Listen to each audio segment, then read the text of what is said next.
going on, everybody? Welcome back to the Project Manga Podcast, where we cover One Piece, My Hero, Black Clover, Mashle, Dr. Stone, and Jujutsu Kaisen week to week. Back this week covering Weekly Shonen Jump issues number 36 and 37. I'm your host, Eagle. Knox. And Mellow. And as always, before we get started, we would just ask you to take a look in that description box down below where you can find links to any and all of our individual social media accounts like Twitter, online communities such as Discord, places for you to listen to the podcast wherever you would normally prefer, as well as ways to support the podcast by looking at our Patreon or our online store. Yes. And, also timestamps that you can use to conveniently navigate yourself through the video if you want to avoid spoilers. Also, like the goddamn video. And with all that said, Yeah. what a fantastic fucking week in Jump, man. Like, so not used to Jujutsu Kaisen being back still. I know. I'm only so the second happy week it's back. here, but yeah, I'm like pulling Along up all with this. Stone, yeah. Yeah, right. Exactly. Yeah. And I'm pulling up all the chapters to get like ready for the review or whatever. And like Jujutsu Kaisen's not on my like tab. And I'm like, oh yeah, I gotta. Jujutsu Kaisen's here again. Pull that boy up. Yeah.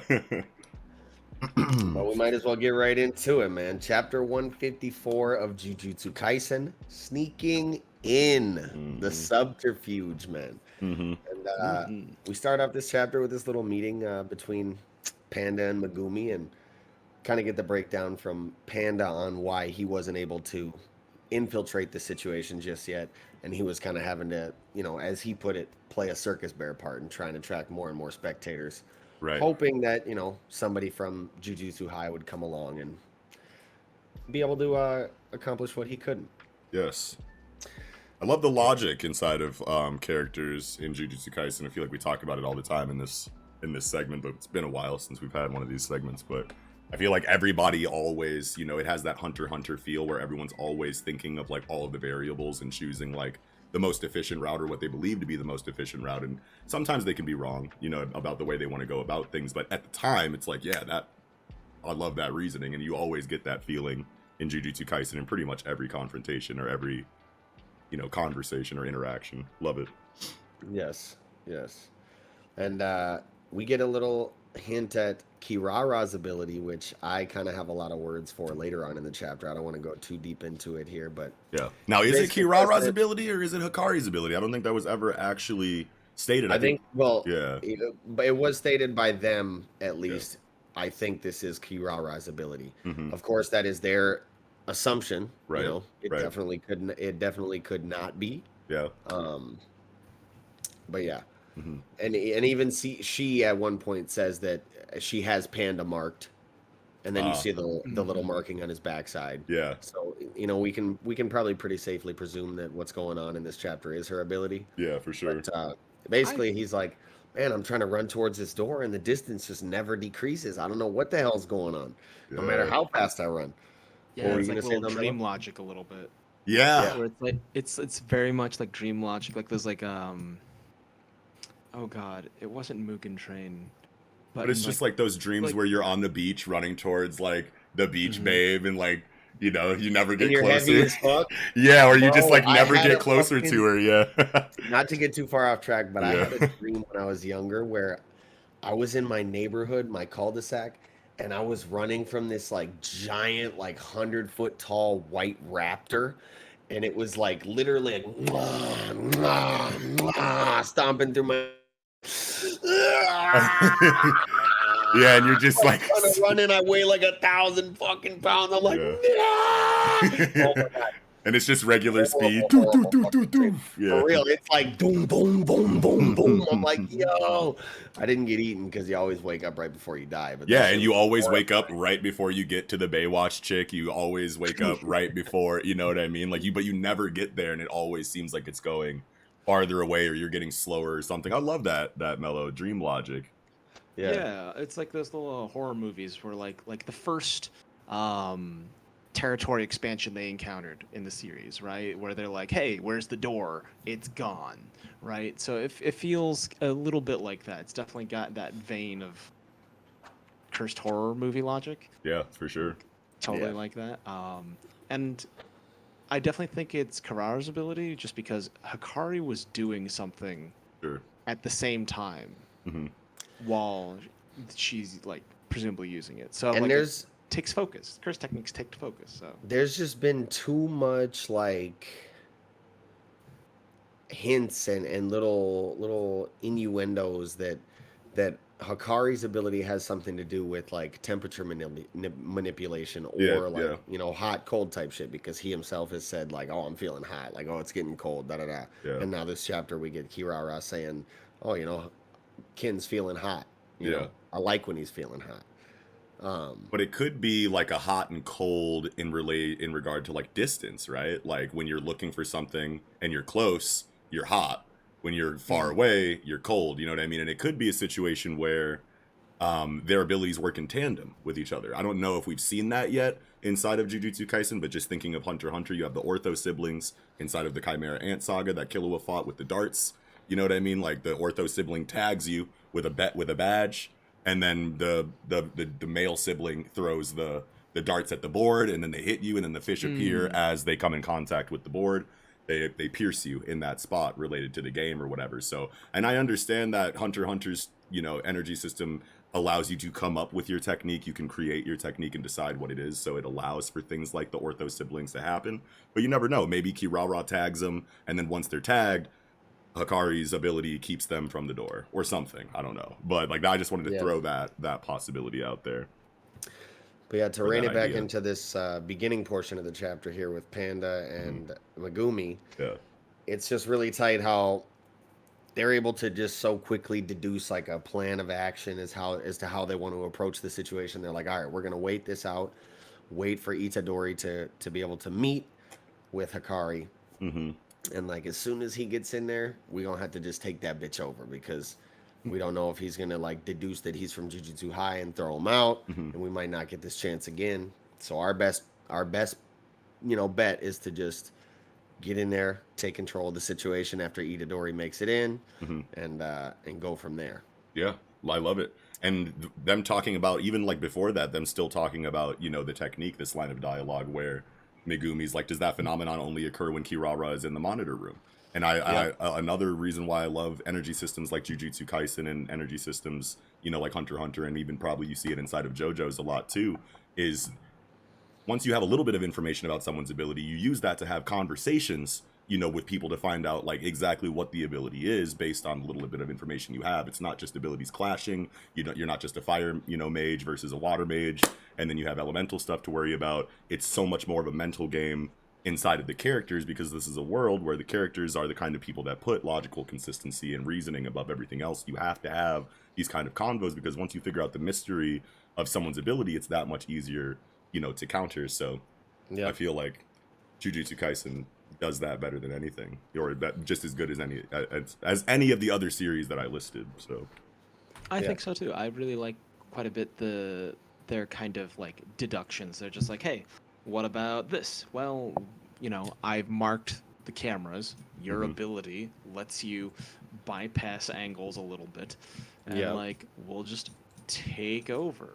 Yeah. And it's like, it starts with like a large like couple walls of text, but like it flows pretty well. Like there's still a lot of like moving pieces, even if it's just text. It's just like talking about like, I like that they're soundboarding ideas off each other. Yeah. I really appreciate dialogue like that. They're like, we should do this, and they're like, oh, that's a really good idea. Let's go do that. It's like, no, like this is more naturalistic dialogue where they're just like, hey. Yes. And something that's cool about the conversation too is that Panda's been here a little longer, and he's like kind of raring to go with this situation, and we see a little bit more of the apprehensive Megumi here, where the last few chapters he's been really super serious, like we've been talking about, and just about that action, or at least since the last chapter, when it came back. Yeah. But you made in this conversation, he's kind of apprehensive about the plan a little bit, because Panda's like really wanting to take some chances with the plans, and he's like, look, I got this all figured out. I've been here a long time. I got these, like like Mello said, he's like, I got these camera angles, I got them all marked out. I got Yeah. this shit memorized. I'm gonna slip in, Right. you know what I'm saying, up the emergency staircase, Yeah. hit a smooth ass combo on these bitch ass motherfuckers, Mhm. Yeah. and This I'm gonna joint make it has in been clean. cased. And Yeah. he's like, "You got your shadow abilities. You got the subterfuge. Like, we're clean." And Yeah. Megumi's like, "It might just work, I guess. Fuck." I But do he's like like that he sweating the whole time. concedes. Yeah. I do like that he concedes. He's like, hey, if this doesn't work, we're just gonna give up on this dude. Like, we got Yeah. places to be. We're wasting We need too to much Yes. time here. As good of an ally or potential ally as Hikari Yeah. could be, it's like, how much time are we trying to spend here? I wanted to go back to Mello's comment about how the chapter starts off with walls of text, and it kind of does. I mean, it's definitely very wordy, but I wanted to say that I think it works in a story like Jujutsu Kaisen 1 because all the characters are really cool, so you love seeing them interact, especially ones that we haven't seen interact this way in a while, like Panda.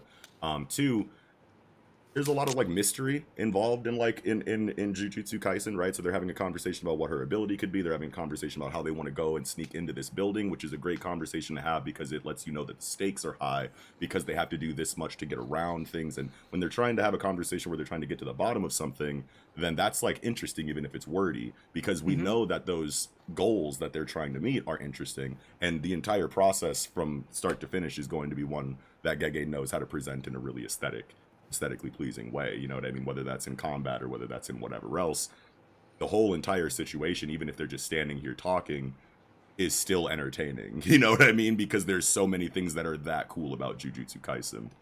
Well, yeah, I mean, and it's like not only the conversation and how it flows within the story, the information you get, but like the paneling throughout the conversation. That's just like subtly showing you their surroundings.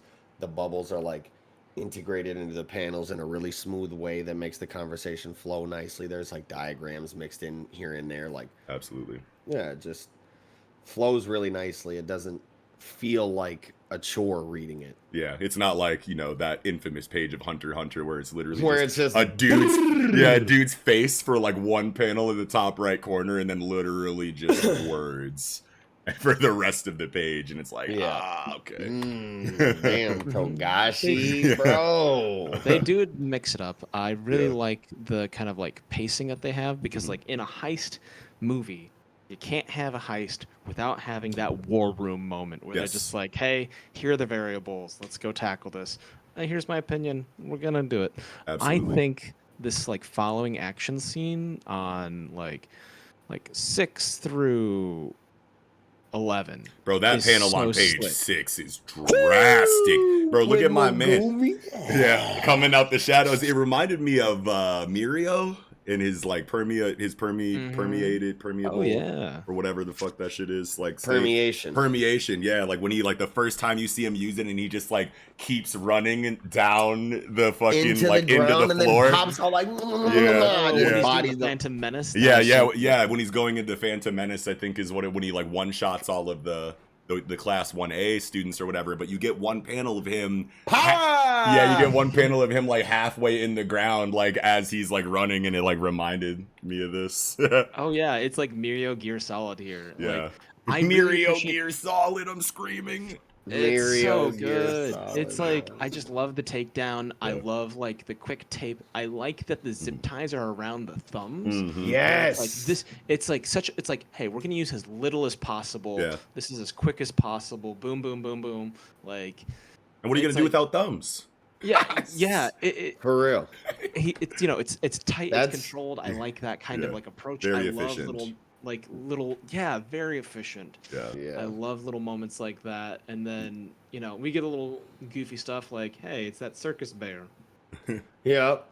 And then he just hits him with mugs the kicks Buddy and then brings the knee up swiftly into Buddy's stomach like swift ass knee combo. Yeah. And then he takes Buddy's sausage. He's like, you think he likes that food? And he's like, yoink, this is mine now. So that's a sausage because he has it like peeled down like a banana, and I'm like, Well, dude, at the other on the page 9 rather, he's like, I think he yeah. eats fish sausage, and he's like, Oh, yeah. hold up, Oh, that panda was in the tournament. And then yeah. they're like, No, Yeah. seriously. So when I was living in China, they used to. I like eating garbage food sometimes. Oh, hey, who They doesn't? basically like have hot dogs, like sausage, like Spam hot dog consistency stuff, where it's like soft to bite in, and instead of like having like a hot dog casing, they basically squeeze it into like little plastic things, like a plastic tube, and then they cinch it off with like a little metal thing, so you can just tear that off and then peel it like a banana. Well, there and it it's is. just meat, Okay, meat banana. basically. Wow. It's That's a wild. weird item, but like I don't know, I like it. Yeah, for sure. Oh, yeah. And then I Now- like they go for the communications immediately. They're just like, "Oh, you're getting a phone? Nah, we can't let that happen." Yeah. As far as now we move into this confrontation, Yes. on page 11 here, Yes. where they're like, "Oh, we broke, we took the roof over, we made it up here, it's all good." And then you see Kirara in this bottom panel, and like Megumi's like, "Oh shit," Panda's like, "Oh." Yeah. Uh-oh. He just has that look on his face like, "Ah." Yeah.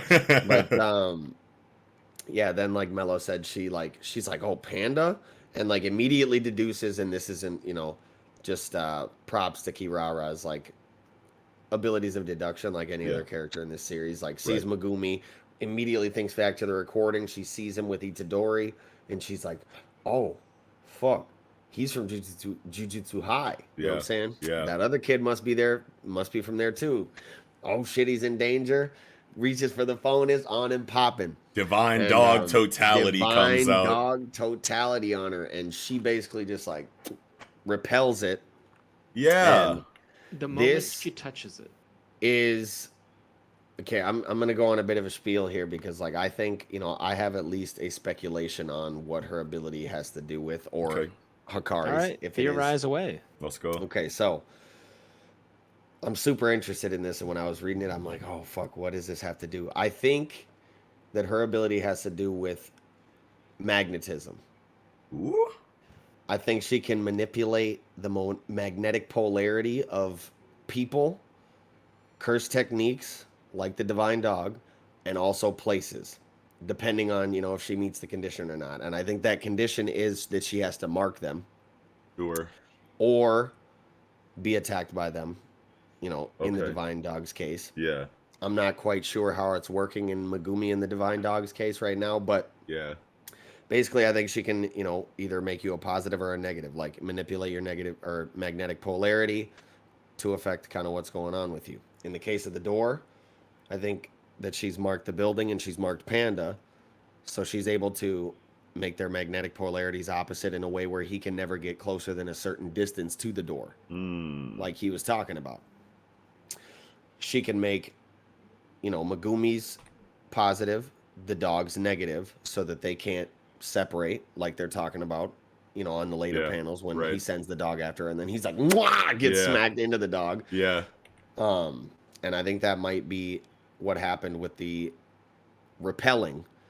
Either that, or she can also manipulate her own magnetic polarity in a way where she can utilize a sort of neutral magnetic polarity in all things to constantly kind of be able to repel attacks and stuff like that.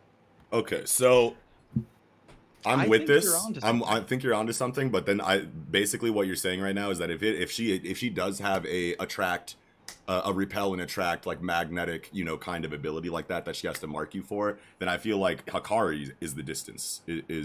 Hikari's technique is the distance one, because everything you're saying right now makes sense except for the fact that when they're running towards the door, there's no resistance. There's no repel. There's just I'm not getting closer to it. It doesn't sound like it has anything to do with magnetism to me.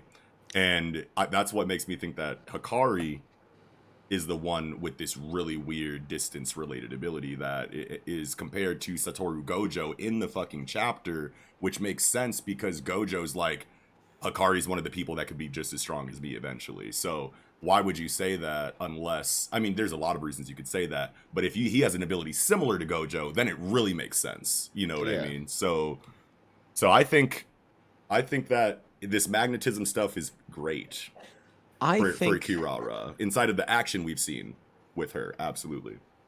I think I'm going to take the space of the center between these two Venn diagrams because I think you're both onto something. Okay. Where, but I think it's still Kirara's ability. I think the distance is that she can cause something to be charged. She basically applies a charge similar to magnetism, and she like marks Panda and she marks the door. and so it'll always be pushed away a certain amount of distance. The So door? like Panda. when she like the Panda. like the distance never changes. So she's able to get something to repel something or be averse to it, or like phobic to it, within a Sure. certain distance. Yeah. So like when she comes into contact with the divine dog, she marks it and she repels it from herself. Correct. Which is like she's already pre-marked. She Yeah. is the source. So it touches it, launches him, roughly a good distance. It's a specific distance, Yep. and then it's always kind of doing that. And then the I divine think dog is Megumi- marked, and then he runs, and then the divine dog runs into Yeah. Megumi, and now they're both kind of linked in that magnetic field kind of I situation, and don't like a think so. I don't think it attraction kinda way. transfers. Okay. I think it only works on things she's touched because Megumi Yeah. seems to be fine. So then, but how he does Megumi get pulled back to the divine dog when he tries to run away from it? Possibly because maybe they're linked through the fact that it's his curse technique. There. That's good. I thought it feels was really just good. like it was just the angle because like the dog is like coming at an angle and it literally just got shot back the direction it came from, yeah, and it because just happened to be in the form of, like where But- Megumi is. well, he summons the on- totality. on It runs. page- Yeah. On page 16 and 17, he sends the dog into her way to Mhm. block the door. But Mhm. then he himself is pulled wham into the dog. Oh. Yes. So, possibly when she links or when she marks a curse technique, or rather in this specific case, a Shikigami, Mhm. I didn't notice that. Dang. Yeah. it Yeah. applies that, positive and negative polarity to the user and the Shikigami just because of that relationship between the two, and then they can't separate actually. Yeah, it makes sense that if totality is marked, that Megumi is marked too, just through cursed energy link. You know what I mean? Yeah. So like, I put this mark on your divine dog, which is made of your cursed energy, which is directly tied to you, so you're marked as well. Mm. And since there's two Yeah. masses, there's two, two things here now. You can't separate from them because it's you. You know what I mean? I don't know. That's just kind of like how I'm I trying was to thinking do it right now. that Yeah. the magnetism worked by a certain distance because of the pitch panel on 17 where he sends the dog and like basically traps her equidistantly to Panda, and I thought that she couldn't move forward because of its magnetism, but now I just think it's like, oh, it's because she was just like, oh, I'm standing still, and then Yeah. Yeah. But yeah, Because I it's like actually this cutting her magnetism off. shit though. yeah, I like Even the then- idea. I need to figure out more about it. Yeah, for Yeah, sure. even then on page 18, after he slams into the dog, Megumi's like, "Oh, we can't get close, but there's more to it. Divine Dog and I can't separate. Mm-hmm. What the fuck?" Yeah. And then we see, and then he asks what kind of curse technique is that, and we see the marking on Panda's backside, the Imai with the Right. little star, Right. and I believe it was on page. What page did she say that? Yeah, right here on page 15. She Mhm. thinks to herself, "Panda is already marked." That's right. And her So, yeah. eye pupils look like stars. Right. So like Yep. this is definitely her shit. I think we have a lot of it kind of like down, at least inside of this theory. Obviously, a lot of it has to be confirmed. But like this door situation, like the longer we talk about It's this, mysterious. the Still. more I feel like it's just not Kirara's tech. Because like now, if Panda had said something like, "I tried to run to the door and there was a weird resistance," or "I tried to run to the door," and because like, okay, so if it is the way that you were saying, Mello, and Panda tries to get to it, and you're saying the door has to keep backing up so that Panda can't get to it, well, the door is not actually moving through space. You know what I mean? I feel but it's like when you like have something that like touches hydrophobic stuff and you can Yeah. push water around. I feel Right. like it's Panda is the hydrophobic material and Yeah. the door is the water, so it literally just keeps staying away. And because it's a curse technique, it can defy Sure. logic a little bit. Sure. That's fine. That's fine. It can like affect things. So instead of Yeah. like well, a person that's like, I can't approach this thing, I just can't get close to it. You know, like I think I know what On- you're saying. Yeah. on page that's kind of why I think it 2, is. Yeah. On page 2 in the top panel, when Panda's talking about the technique, Yeah. there is in fact a star on the door. And on shit. page Yeah, you're totally right. on page 17, if you zoom in to the door behind where Kirara is standing, you can see that star and what looks like Imai next to it. You can't What see page it, is the what page are you looking at this on? 17. 17. Where Megumi is slamming into the dog. Yeah, you there can it see is. on the door. Yep. You know, what looks pretty similar to what we see on the backside of Panda. Absolutely. On the door. Yeah. So maybe it could be some kind of like, instead of this really violent, like, hyper magnetism we're seeing, and potentially hyper magnetism we're seeing in this chapter, it could be maybe just like a passive magnetism where it's not necessarily like throwing you away, but just keeping you at a certain distance. And it could be some typical anime shit where he's like running like this and his feet are just sliding along the ground. He can't get any closer, like, Yeah. But I feel like Panda would say it was a sensation like that. Different yeah, type, it was. Yeah, he would be like, "Yo, like my feet were moving, but like I wasn't covering any more distance or something like that." You know what I mean? The way that he words it is like, it doesn't matter how close I get to it. If I walk or run toward the door on the roof, it doesn't matter. The distance never decreases. Yeah. I mean, this is the first time he's really approaching Kirara. I think the difference is that it's a living thing, right? So like marked living things, it's going to be more resistance because there's the will, you know, behind the curse. Whereas a place, an object, doesn't have will, so it's going to be pushed around by the thing it's rejecting that does have will. So I feel like that's why it's that's the like little delineation right there. That's why there's no resistance on Panda's side. And it just goes back to cursed energy, perception, illusion, maybe related things on why he's not actually getting to the door, but at the same time, the building isn't literally moving through space to keep Panda away from it. You know what I mean? So, like, the door is still stationary. The building is still exactly where it always was, but, like, it just is not getting closer to just Panda. The physical door is moving, but the room is staying where it is. Oh god, this is a lot. I'm just ready for I'm just ready for the exposition at this point. Like, Gege, just give me the fucking answer. Like, god damn it, this is breaking my brain right now. I like the contrast of the divine dog on 18 over Megumi. Like, I like the art styles and the contrast of their style. And then like I really like Hikari's like pose. He's dominating the conversation. Check He's it out, like, bro. Well, how would you like to, you know what I'm saying? What would you fucking say? You want to make a $500,000, make $1 million every month, and he's just like, what? And I like how he's just like, his whole space, like his body posture, he's in control. He's a confident guy. I like how his hands stretch beyond the panel. Yeah, like for sure. He's larger than life kind of guy. Oh wow, that's a really cool perspective. You feel like when Itadori walked into the room, he was sitting there like, he has this kind of conversation a lot with a lot of people. He's used to making deals. He knows he's like in a Godfather type position right now. So like this, you know, this demeanor makes a lot of sense for a man like Hikari. I think and kind of looping back a little bit, I think that Kirara's ability is definitely related to like magnetism because of how close, like kind of like touch oriented they were when we first saw them with Hikari. Oh, sure.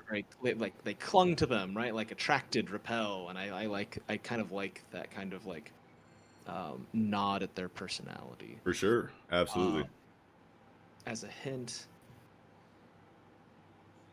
I'm not entirely sure how that's gonna go. Yeah. Another that conversation. Yeah. I think, you know, I was kind of struggling to imagine how the conversation's going to go between Itadori and Hikari, but it's something we'll just have to wait and see. Another thing, Yuji's gonna be like, hell yeah, I want that. I mean, like, what do you even really need it for right now, I guess? But maybe Yuji's not the kind of person that really wants a bunch of money. I don't think we've ever gotten any information on him that shows that he's materialistic in any kind of way, so... Yeah, like at most he wants to be a tourist. Yeah. Another thing that could land real quickly before we move, you know, away from this chapter. to the magnetism is the fact that Kirara does have all these metal piercings and stuff in her face. She's got the metal, studded collar around her neck. Just plenty of metal accessories that could. Oh damn! I was gonna make a comment about her piercings like being shaped like a compass rose directions, but like if she had if her labrae, I think is like that piercing on her bottom lip. I'm not 100% sure if that's the proper name for it, but if it was like the top of the lip one, where you get the stud like in the top lip or whatever, then it would literally be like north, south, east, west, like. But I still think that it works for that though, even though like it's right. not, it's like there's 3 on the same axis and then 1 like underneath, but still though, that could be a potential hint towards it as well. I think I like this idea, Eagle. I think this is a brilliant theory on the technique for sure. I think you've really got it. So. For sure. Well, shit. I think that's about all I had for this chapter of Jujutsu. Yeah, I think I'm good too. Alrighty then. Yeah. Well, with that, I think we can go ahead and move right into chapter 206 of Dr. Stone. Dawn of the Computer. Yes. And sick ass color panels in the beginning of this chapter with Yuzuriha. Yeah. Color page into the double staying alive. Spread. Yeah. Thinking of the squad about the squiddy about to come get her. Hell yeah. You know what I'm saying? Yeah. And then we get this tight ass color spread like you're talking about. We get the beach days on them. Yes. With the computer. Thick than a hold on. I don't think I ever knew she had that much back there. Hold on. Bro. Wait a minute. That motherfucker moving a little bit. She been had that thing. Man, she's always got the fucking, long she's cave been girl jumping dress, trees, dress. Man. Yeah, that's right. Jumping literal trees. Yeah, right. You don't think she's got like? We got little like a kangaroo. Yeah, we got little teenage Suika in the background with the pig and the dog. We ain't seen the pig and the dog in a while. Yeah, they're back in the village, petrified still. Look at Zeno, bottom left corner. Dude, the dog and the pig are chilling actually. Yeah, they're cooling, aren't they? Because only the swallows and the humans get petrified, right? Yeah, that's right. Yeah, that's wild. Yeah, hell yeah. Dog and the pig out here surviving, chilling. But I love that we get Zeno in the bottom left corner here. Like just part of the squiddy. Like you stupid motherfuckers. I didn't expect him to be like blonde, like as blonde. What's going on? I didn't. Yeah, it really threw me out. I was like, man, he is a bright golden blonde. I know we've known that he's blonde, but seeing it on this color spread, I was like, oh yeah. Wow. Yeah. It pops against the blue of the ocean, but what's going on with Gen, man? Oh, yeah. What is going on with Gen? Hey, why is he the only one like strutting his shit in like a Speedo? Yeah. Hey, you know what? It's to balance out the fan service. Yeah, true. As above, so below. Yeah, that's a reflections. That's good. I bet you Chrome got some, something like that going on back there. Nah, you can see like his shit at least goes down to where Gen's arm is. Oh wait, no, that he's got like whole caveman shorts on for sure. Yeah. Yeah, you could see his leg come out from behind Gen's arm. And everything before Gen's arm is not flesh colored, so yeah, that could just be a bunch of water. Who knows? But I think he's wearing shorts, bro. Yeah, it's crazy. Okay, Gen's out here. You know what I'm saying? With the speedo, let him cook. Let him cook. This shit, he's cut though, low key. Yeah. I mean, shit, it's Boichi. I mean, there's not gonna be a fucking character. He'll draw a fat character, swole as hell. Right. Yeah, this is kind of classic Boichi like anatomy art. Yeah. Classic Boichi art. Like I love the spreads. Like it really reminded me of that. I like how the hands are like those blackened hands are like highlighted. Yes. Is that just like petrification scars? Yeah, I think it is. I think it's like, just a really dense, fucking and like covers a lot of surface area because like usually you just get like cracks or whatever, but this is just like whole hands got the mark. Yeah, I actually kind of like it because he's one of the few like future characters that doesn't have face markings. Yeah. He's like just like a regular face dude. Yeah, now that I think about it, where is Gen's like chompy Pac-Man mouths crack scar thing on his face? They all when they got repetrified and shit, all their scars got taken away. But Except for Senku got his Senku's. back. Why does he have his back? I don't know why Senku. I can't remember if There was a explicit, reason like, for it though. I remember that they said something about it in the comic, I think. Oh, did he? I think he actively kept his scars. You can do that? Or like he Oh, shit. like carved them in Oh, damn. or something like that. What? I think Oh, that's what God. happened. There was some memory's kind of fickle. crazy. Yeah, there was. My memory okay. is fickle, but Hit there was us a in the moment where he's. comments. Yeah. I think he was just like, I don't want to forget my past. I want to remember all Yeah, of this. I kinda This is remember not something a like clean that. slate. Yeah. 'Cause Yeah. he's about the accumulation of knowledge, and I felt Right. like he made some sort of choice to like reapply the scar or something like that. Yeah, in some kind of way. Yeah, it might not even be a scar or a crack or a marking. It might just literally be, you know, I don't know, maybe not like marker or something, but Yeah, I'd have to really go backtrack. yeah, someone in the comments hit us up, let us know, you know. something that would be tight though. To chance to With be right, Sai- internet. Do your thing. Yeah.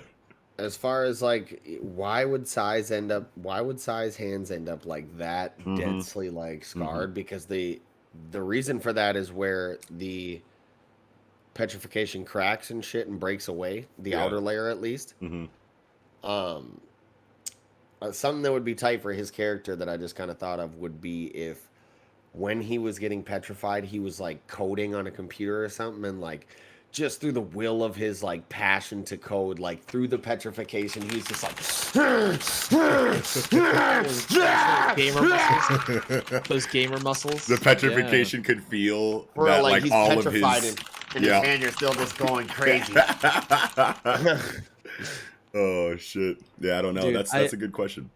I wondered if his hands were like smashed and like they reassembled it at first. Oh damn. Well, because he came out like that. Yeah, he came out. Yeah, came out like that. They didn't- Those when we gamer didn't- muscles, Yeah. broke through first. Yeah. Hands moved for more than his face. Yeah. But Oh, yeah. to kind of move into the chapter here, the new Yes. Perseus looking sick. We get a nice little angle on it. Yes. Big battle Frankie vibes on him. Yes. Mhm. No cannons love- or anything on it, but that I thing looks love- like it can fuck It you do up. look like some Battle Frankie shit for sure. I love the little dude just like chilling on top. He's like, "Yeah, we Yeah. going, we got cooking with gas." I think that's Let's go." Taiju, yeah. That's Taiju, Yeah, it's gotta yeah. be Taiju. Yeah. I just Yeah. love. So they go to Corn City, right? That's where they're at. Is Corn City? Yep, they head up to Mhm. Corn They City. break so everybody they can revive out. the Squiddy. Joel right away, boom, clean. Hand is clean. Now it's funny because when I first read this chapter, yeah, because we've been talking about on the show, like Eagle's been like, what condition is this man's hand in? He got his shit like crunched in a fucking suitcase or whatever, like right before. And so he breaks out of the petrification, his hand is good. But then the next page, there's just a hand panel. And I Right. thought that like for like a split second, obviously it's Taiju and Yuzuriha. But for a split like Joel. yeah, Psych. I don't know why I just saw the hand and was like, oh, Joel's hand, and it's just like Taiju's My hand. dexterity! But no, like this part of the chapter I really liked a lot. Like it Yeah. obviously feels really good. You love seeing everybody getting revived on the Corn City side of things. We got Joel, we got Kinro, we got Magma, or Magna rather. Yeah. Obviously Yuzuriha. But and you love the moment, between Yuzuriha and Taiju where, he reaches out to like shake her hand and shit after he revives her, and Yeah. she pulls him in for the hug like Bagga! Yeah. Like, what are you doing? And then we get the revival of even the enemy squad here, and like what felt really good through this part of the chapter at least was just like the concise, tight pacing, the visual storytelling utilized to like go through the portion where they're explaining things to Yeah. these people about like the situation with the Alliance, the moon mission, Reach your own And nice Boichi. timing. They really know how to, montage. they really know how to montage, a situation. You know what I mean? Loved it. Like Yeah. he just hands him this packet. Like this is, you get the panel of Zeno writing it. Okay, that's a letter from Zeno. Then you get this quick little teaming up, eerie enemy, moon mission. Right. And they're just like, bet. You know what I'm Yeah. saying? Yeah, I think it works because Boichi is such a detailed artist, and he's able to like really show facial expressions like in really high detail. Whereas like a lot of manga artists, like might have a style that you can definitely tell what's happening, but as far as like subtle facial expressions conveying certain emotions, some might be lost in a mangaka's style. Like I have an issue with that sometimes in Jujutsu Kaisen, for example. You know what I mean? But Boichi He's really good with anatomy. He's really good, you know, with it's almost photorealism what he's doing a lot of the time. You know what I mean? So like the high detail allows you to throw in subtle reaction panels like, you know, what's this one girl's name who's like a really big fan of like that idol Luna. singer that they, yeah, Luna, yeah. So you have her Yep. standing next to like the bald black guy with the glasses, that fucking douche that crushed Joel's hand or engineer? whatever, the Yeah. engineer. Yeah, like literally just like a little tiny thin panel of them reacting and being like hype and excited about the news that Suika or that Oh, that's not Luna. You're talking about on page 7. That's that like the muscle squad. yeah, she's like she's like really strong. She was on fucking forget her name. Sukasa's team, and like they Yeah. brought her over to the cell phone and they tricked her into thinking that it was Lillian or whatever on the phone or yeah. whatever. Yeah, that girl. You know, I forget whatever. her name, but yeah. Whatever. But like you just have like, you know, this little reaction panel that just says so much about like yeah, check it out, bro. This is what they go through to like bring civilization back to normal while y'all were being ops. You know what I'm saying? Like while y'all were being the opposition and fucking all of our stuff up, almost killed Joel's hand. You know what I mean? Like look at what, you know, now we're all back. We're depetrified, we're safe again, and it's all because of them. Like it just looks like, man, this feels good, like even inside of this antagonist, like bald engineer character who was definitely a son of a bitch before this petrification is now coming out of the petrification. Like, okay, you want to know what? These people are pretty fucking cool. Yeah. I mean, he didn't want to, but And he he was probably definitely didn't like really a want soldier, to. right? Yeah, He was yeah. just like, I'm gonna do this because I'm gonna do this. I don't like it because I remember he had like tears in his eyes when they were fighting Joel. Oh, did he? Yeah, like he's like, I Oh, don't well, like good. doing this. Good. Then I'm glad that Yeah. they leaned because He should feel shame. You're right. You should feel shitty and also like when you have the casualties of war, I'm just a soldier taking orders kind of character and kind of, you know, situation in your conflict, right? Then like you got to show that apprehension so that you can redeem the characters, right? Yeah. Because it's like Dr. Zeno and Stanley are like the two, the king and queen, or the king and bishop or whatever of this like faction, and you know everyone else is following their orders. So if they really aren't shitty people, then you have to show them following those orders because they're soldiers first. But then you also have to show reactions like him crying because he's doing something that he knows is bad, but still has to do it because that's the team he's on. So I love that we are rehashing that. Yeah, I do like that because like it is kind of a core theme in Dr. Stone is that violence isn't the real answer. Mm-hmm. Like even with Diamond, Science right? is, yeah. Like I really quite like this. I kind of want to loop back just like the beginning, like page 1. She says she's been there for 8 years, and she's been counting for 8 years. Like I like that because it's like, you know, if you're dreaming, like one of the ways to get to like a lucid dream state is to try to count. Because it awakes the part of your brain that like goes to sleep when you do that. And so you can like bring yourself up from that kind of like unconscious state, elevating your conscious. So I like that being the like one of the tricks to like being depetrified. Right. But also I just want to say like, man, I'm glad they're not focusing on like just the psychological horror of being conscious for 8 years doing absolutely nothing. Yeah, Right. dude. Like I said, that would be awful. Yeah. That'd be the worst. You're right. They haven't really spent a lot of time on the psychological aspect of There's that. so much going on this series that like I'm totally willing to forgive that kind of thing because like, hey, that doesn't really serve the story we're trying to tell. Right. Although so like I get that. we definitely could, you know, just get out of the blue somebody like they wake them up and they're just like, just like start freaking the fuck out, like, oh my god, like they're go absolutely insane because of that, you know, mental trauma of being locked in this petrification for, you know, we still got people who haven't even been revived yet. So that Period. In the definitely whole is- 3,700 years, yeah. Exactly. So like But they might that just definitely be could be something we could unconscious, still explore, you know? Yeah, absolutely. Like they might be in a comatose state and not even like aware of it. Oh, But, sure, like- right. Yeah, so they could still have lost consciousness and just not decided to count, and then they'll just get woken up whenever. It'll be like they're waking up from a nap or something. From like a massive dream. Yeah. I Yeah, like, wow. man, I really like this close up, like some of the art here that comes up with like when they're talking about like the keyboards and stuff. Mm-hmm. On what page? I skipped ahead a little bit. I was kind of flip it around. Yeah, But that's I fine. really liked the double spread on 16 and 17. Yes. It's Look at that so hand. Look good. at that fist. Yeah, like Son. just so much gradient. Yeah, and so much like stipple and like so much noise. You know what I mean? Like it just Mhm. like It has it's such 3D shape to it, and I yeah. love Yeah. that. Even compared to Boichi. the rest of the series. very like photorealism. You know what I mean? Like Mhm. looks like a picture Mhm. for real. And then like And the even this circuit close up, board's on 19 of Psy that I want to touch on a little later as well, where he's just shedding a tear. Yeah, Just yeah. a beautiful, beautiful panel. I wanted right to there. focus on that too. This was a chapter like once they start getting into computing and binary and like all of this stuff related to computer creation and building or whatever crafting. Like this was like a time, and I'm like used to it in Dr. Stone where they're talking about things that I don't really understand because it's so high level science shit and like fundamental stuff like happening.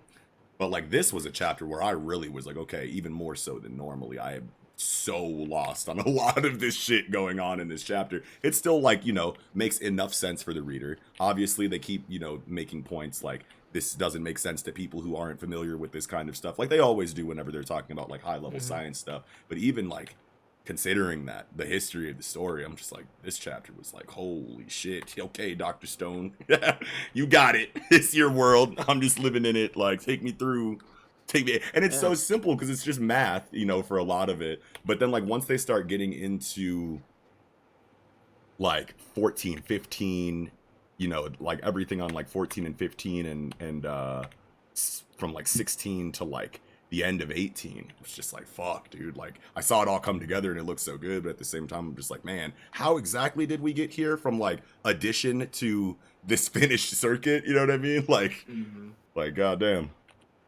I love Maybe I'm the just zoom dumb, in but- on the fingertips and like thumbnail on 14. It's just he's flexing the entire time. Yeah, I didn't even Yeah. notice Great these art. fingers, bro. Dude, I it's didn't. like, I it's was looking at so the much donut so texture, much. Yeah, like right? The donut Yeah, just these draws you fingers are in. drastic. Yeah. Hey man, it's the Stone Age, not the moisturized age. Right.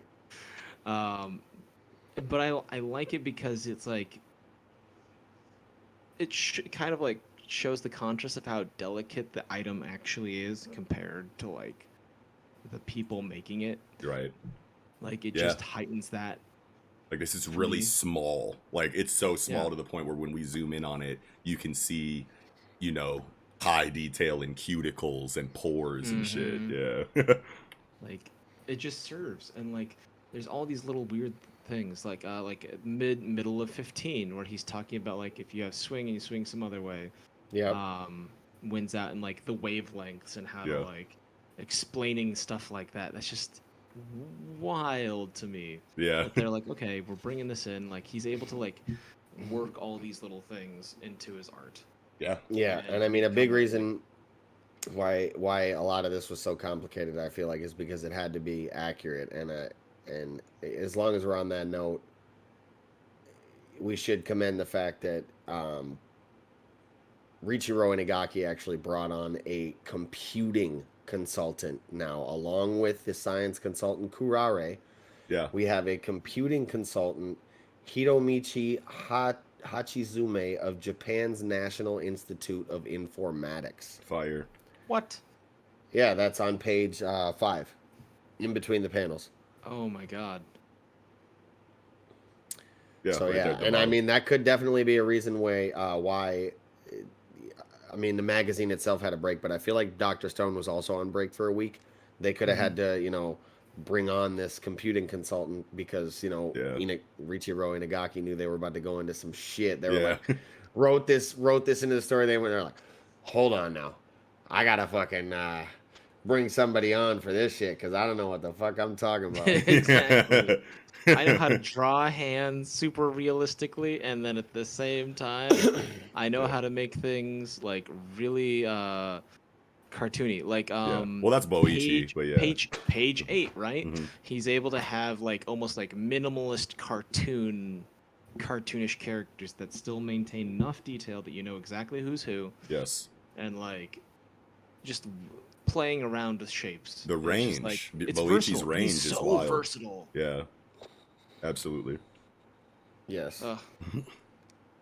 So good. But yeah, I love the computing bit through the middle of this chapter. We get some really cool information, hard to grasp in some cases, but we also get some good comedy moments with the flag situation. Where Kohaku's like taking it mad serious when she's got to raise her flag. She's like, huh!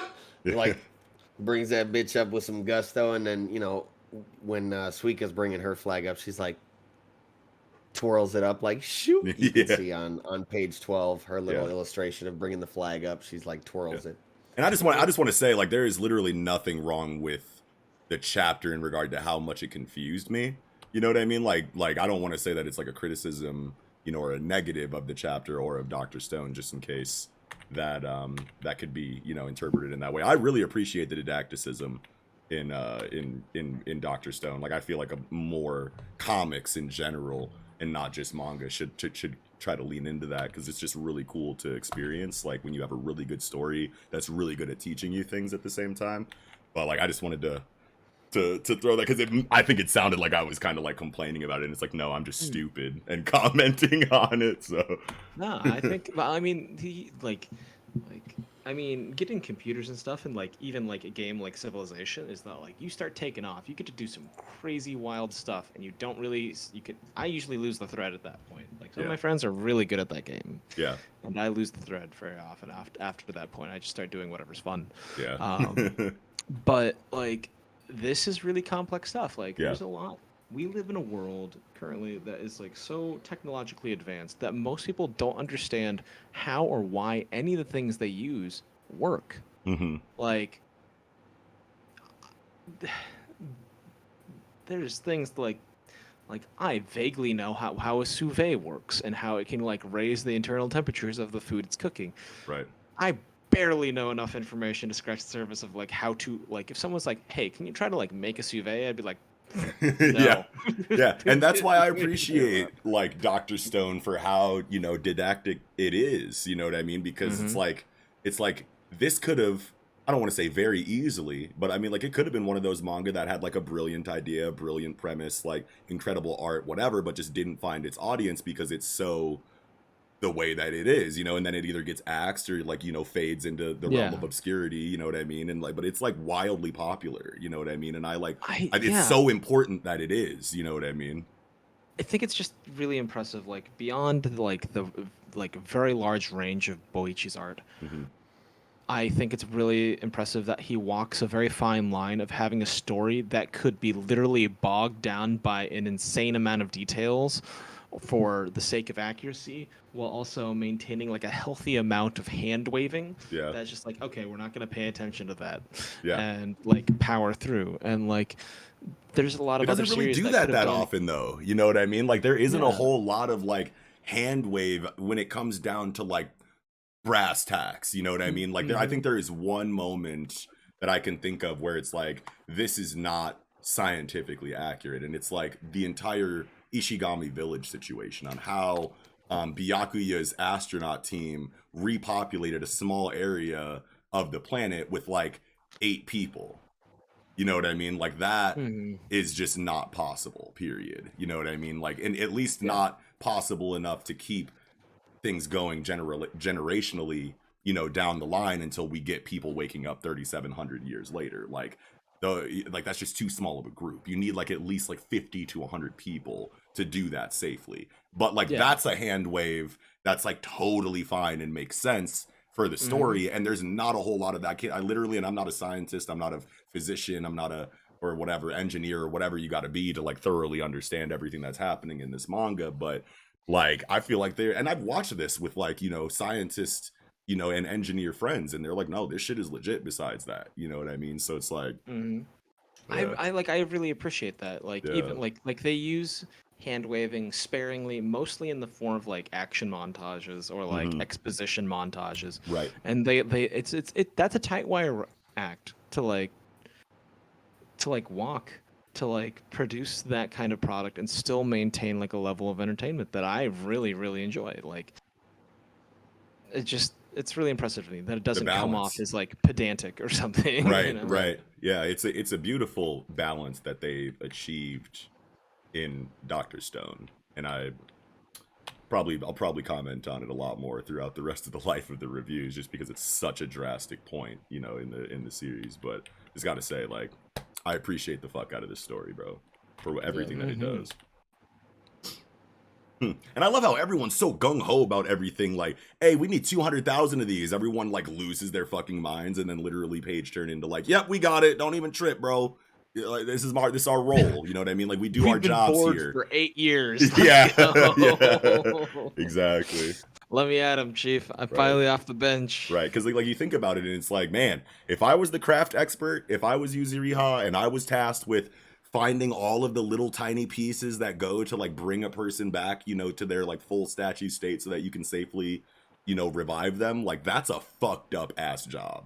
You know what I mean? Like there are billions of people, and obviously Yuzuriha's not going to do every person herself. She's going to have crafts people that she's going to train up as they, you know, depetrify people who are eventually going to be able to do her job, and they're going to have a workforce in pretty much every area of labor, you know, on their team, and that's going to be fine. But like in the meantime, they've got to do some really tedious, fucked up, tedious things, you know what I mean? And it's like, I'm thinking about it, it's like, could I do that? If I had to, like, if I was the specialist in a certain area and Senku gave me, make 200 fucking thousand of these, or like make, you know, 500 of these or something like that, I'm like, could I do it? It's like, hell yeah, because I have nothing better to do. Yeah, I was supposed to be dead, first of all. This motherfucker brought us back. There's no more technology, social media, the internet is all gone. I have literally nothing better to do with my time. Of course I'm going to do this shit. Absolutely. I would be just as enthusiastic, I want to say, thinking about it like that.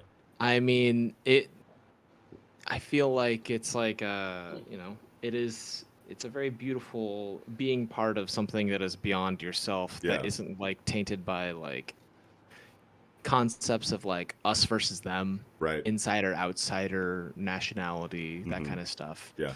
So I really appreciate that, and I like the kind of story that we're doing, and it also like heightens an appreciation for a lot of the stuff we take for granted. Absolutely.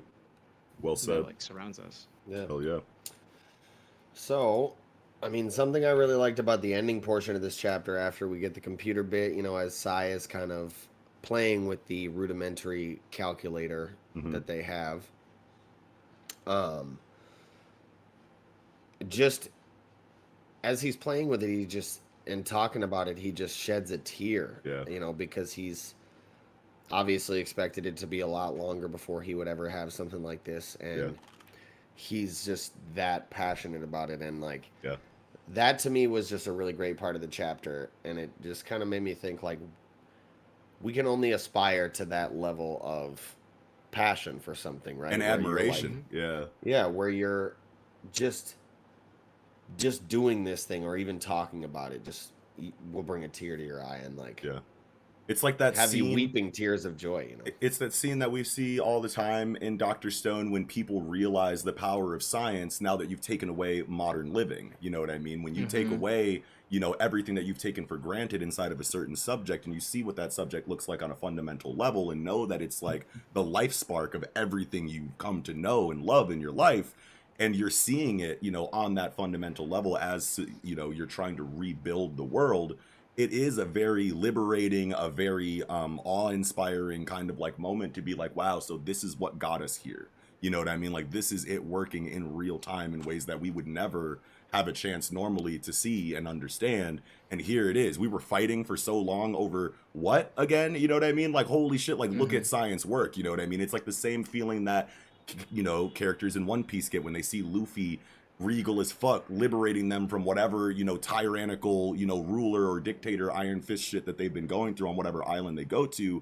Everyone's always cynical. It's no point. There's no hope. Doflamingo's too strong. Boop, boop, boop. You can't do anything. And then Luffy pulls up and you see that he has the facilities to change your life in the ways that you never thought it could. And you shed a tear. You're like, holy fucking shit, this man's amazing. It's like the exact same situation in Dr. Stone whenever Senku achieves literally anything that people thought weren't possible in the, you know, place that they're at. You know what I mean? It's just fire. Like, I love that it's just a great heartstring pulling machine. You know what I mean? That they've established like, in the series. probably didn't expect to see a computer in his lifetime. Yeah. Yeah.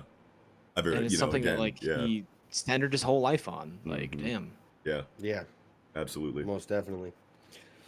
But and then we get this fire ass diagram. You know what I'm Yeah. saying? Love these diagrams always, where it just Yes. shows us the road to the objective. Hmm. Something that Boichi always kills these diagrams from since the beginning of the series. Yeah. Always fire. And I love how in the diagram it goes like, okay, parametron, donut, Ander circuit, into the calculator with all the other things you need. And then it goes into Yeah. an NES. And it's like, Yeah. we don't need an NES. No, we're building the NES for Sai before we get to the main goal. Just like he made the soda for Gen. You know what I mean? Like shit like that. Little wholesome steps, like included on the way to the overall goal so that, just for Sai. It's just wholesome shit like that, man. Yeah, It's like Dr. the Stone's goal the best. isn't the end. Yeah. Like the goal isn't the priority. People can work towards a goal, but you still have to, live a life that's livable, and enjoy yourself. If Yeah. you can't enjoy yourself living, then Yeah. are you living? It's just Senku knowing that, you know what I mean? Like this is what Sai lived for forever. What would be the one thing that he wants the most right now? Like, do you actually want a computer? Because the only reason why you'd want a computer is so that you could do your job and whatever. But you really want an NES because you're a gamer, you're a computer, nerd or whatever. But you love gaming the most. So let's make you that thing so that you now have that thing that's most important to you in your life again. You know what I mean? Senku is a perfect main character in that way Yeah. for this series. Yeah. I wonder what kind of video game they would make. Oh man, we're gonna get. I mean, he's got you can't have Dragon Quest on the NES, I don't think, but what was he's the original probably got- Dragon Quest on? I want to say it was could go back. I don't know. I want to say the first Dragon Quest might have been on a system that old, but don't quote me on that. but I mean, I'm sure he's got the codes memorized for all sorts of games. Absolutely, yeah, for sure. Yeah, then we move into this bit here at the end of the chapter where, as you mentioned earlier, Nox, Senku's like, oh, you're going to have to make 200,000 of these little Parametron donuts. Yeah. And please and thank you. Yeah. I love their first estimate. He's like, what are you going to make us make 800 of these or some crazy number? He's like, wow. Buddy, brother, I need 200K. Fifth of a million. Yeah, it's crazy. Incredible chapter, though. Yes, very, very nice chapter. I think that's about all I had for it, though. That's all I got, too. Well, with that, I think we can go ahead and get right into chapter 73 of Mashle, Magic and Muscles, Mosh Burn Dead, and the Summer of Fun. And I actually really like the beginning part of this chapter that we get here between these two divine visionaries. I forget one's name, but I think one of them is Order Madel. one is Order, yep, the one that we get explicitly stated, but I don't remember the blonde one's name. He's the Flame Cane, though.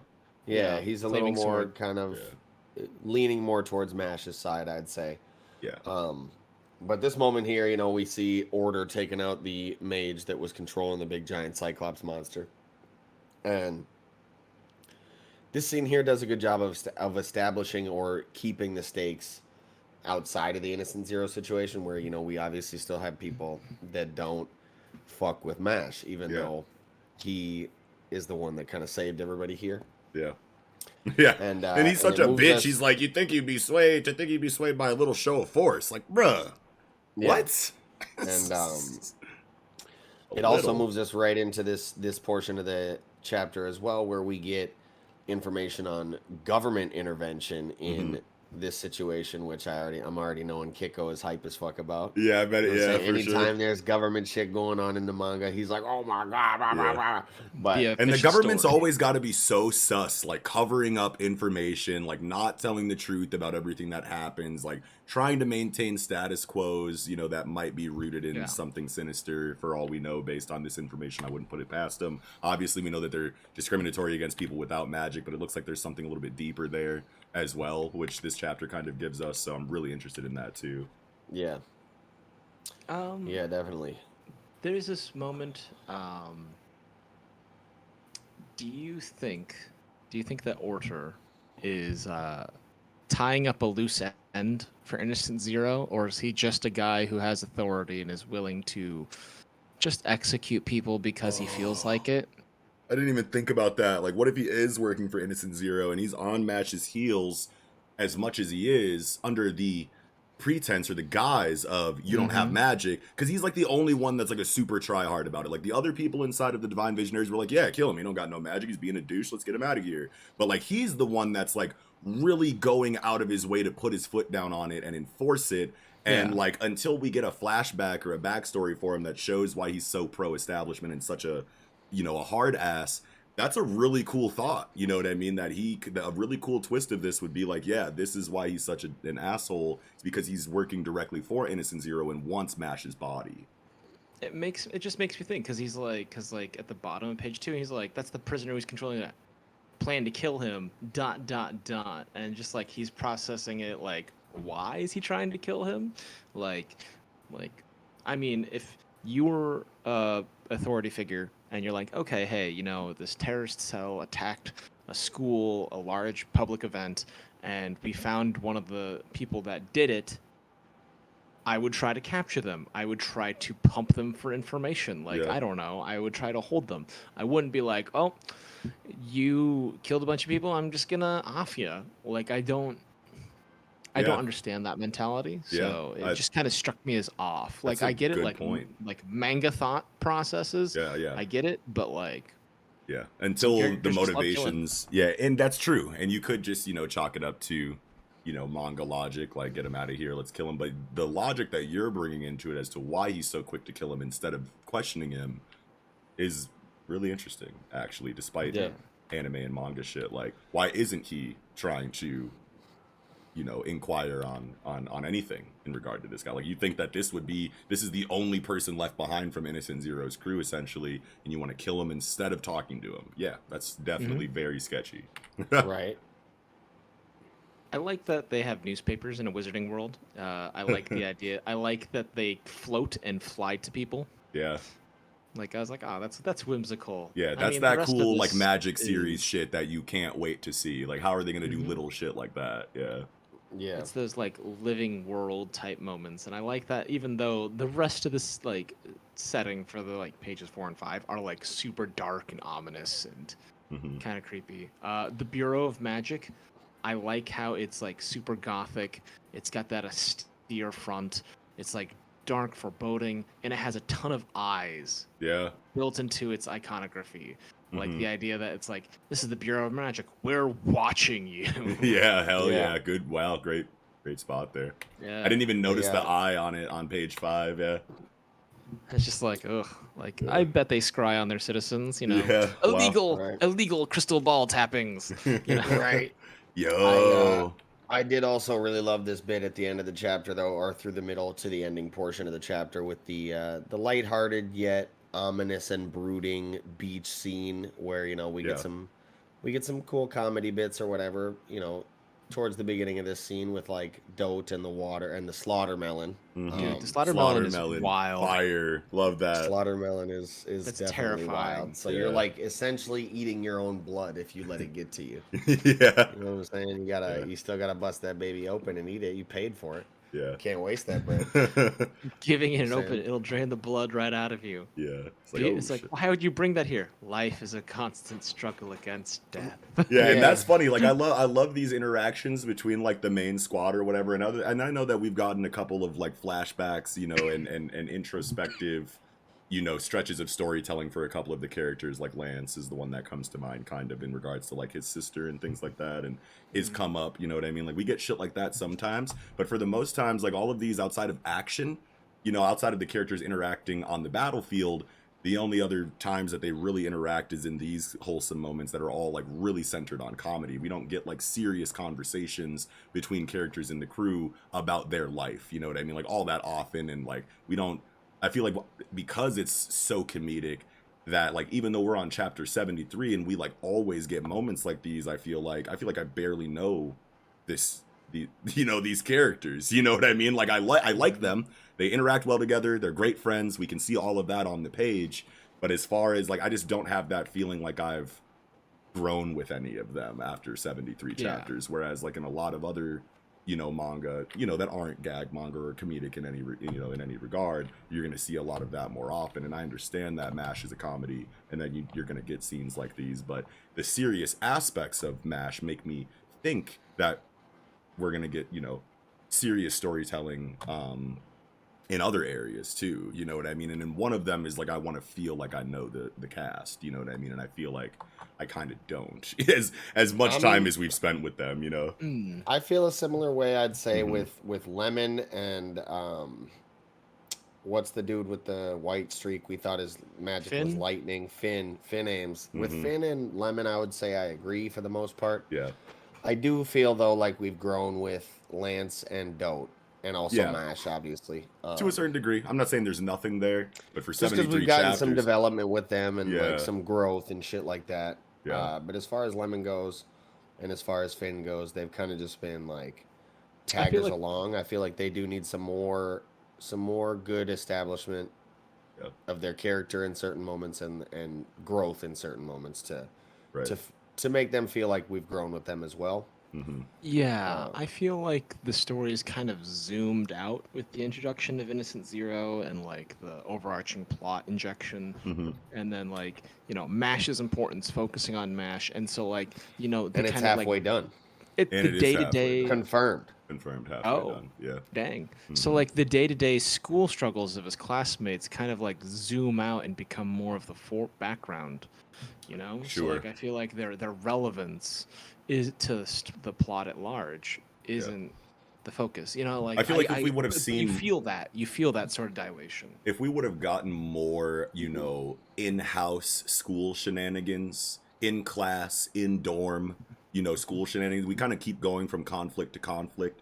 You know what I mean? So like the pacing is fine in that regard for like what we've gotten of Mashle so far. But there is a part of me that kind of wishes that we did spend a little bit more time in that, teenage classroom, dormitory, a little bit of the B plot vibe. Yeah, you know what I mean? Just see how characters interact on like a mundane, like day-to-day, like regular person type shit. You know what I mean? For a little bit, you know what I mean? Just so that if you are going to cascade into, back-to-back major conflict arcs, which have been incredible, you know what I mean? It's just like, would be cool to like think back once we're this far and go, yeah, like whenever, especially when we get, zoom outs, on this beach of them just chilling, you know what I mean? Like you link back all of those wholesome, mundane, regular day-to-day interactions. At least I do. I remember that and go, okay, this cast is strong, Yeah. We might actually get kind of a zoom in because like near the zipping forward to like near the end of the chapter, like page 1919, they're like, hey man, I want to graduate with everybody. And it's like, hey man, but your end of semester test is soon. What are you gonna do? You're one failing grade away from expulsion. So are they going to have like another chapter where it's gonna be like zoom in, intercharacter relations, and like cram test? They had the classic beach scene. Now they're doing the classic, hey, study at my house. Help me pass these tests. The great teacher Onizuka style montage. Let's go. Yeah, the end of the chapter definitely makes you think they're going to go back into the exact kind of situation that I was just kind of talking about, which is something that I'm excited for, of course. But at the same time, there is a limit to like how much like people are kind of like really fickle with that kind of thing, like me especially. Like I'm thinking about it right now. It's like I just said like what I kind of like wanted in the earlier like stages of MASH, and like now I'm thinking about like what if we actually get it? What if we stay on it too long?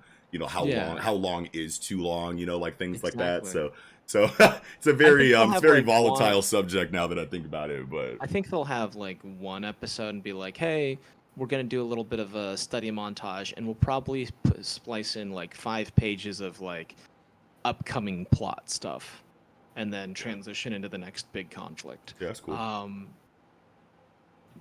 Did you ever watch the Disney The Sword and the Stone?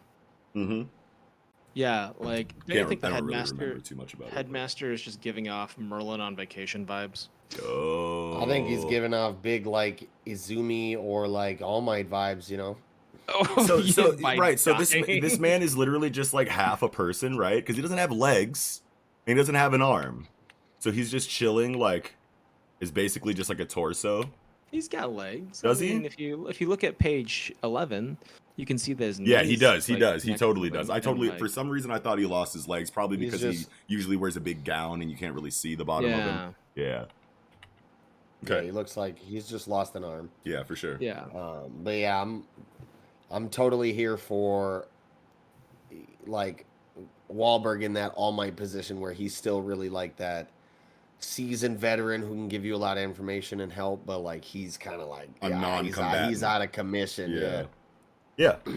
Yeah. That's I great. like it a lot. Yeah. And we get some great information from him on like the inner workings of Innocent Zero's squad. Kind of, we get that Mash's 5 other siblings are like equivalent, if not greater, than Wahlberg,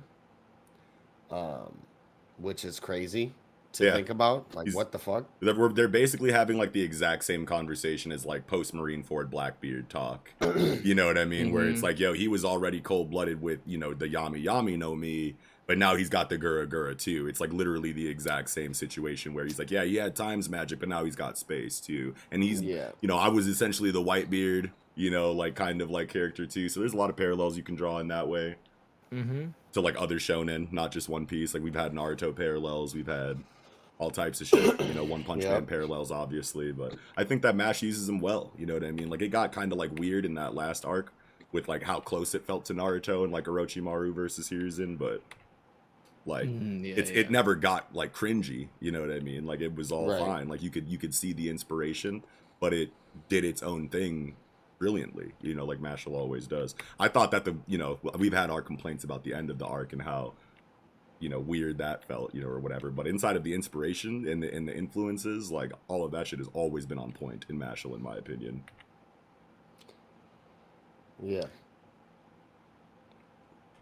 And just some more, maybe not, I don't know, not necessarily commenting on the information or anything, but as far as the art goes, when Wahlberg is commenting on kind of Mash's attributes and stuff like that on this panel in page 16, top panel, his traps go from shoulder to neck, bro. Like literally. And his shoulders are down, sitting down. Like there's some distance from the base of the neck to the shoulder. Yeah, like this man is, That's more than a Dorito. For real. That's like a nacho extreme. Yeah, for real. Party dude is size. Stacked. Yeah. Dude. I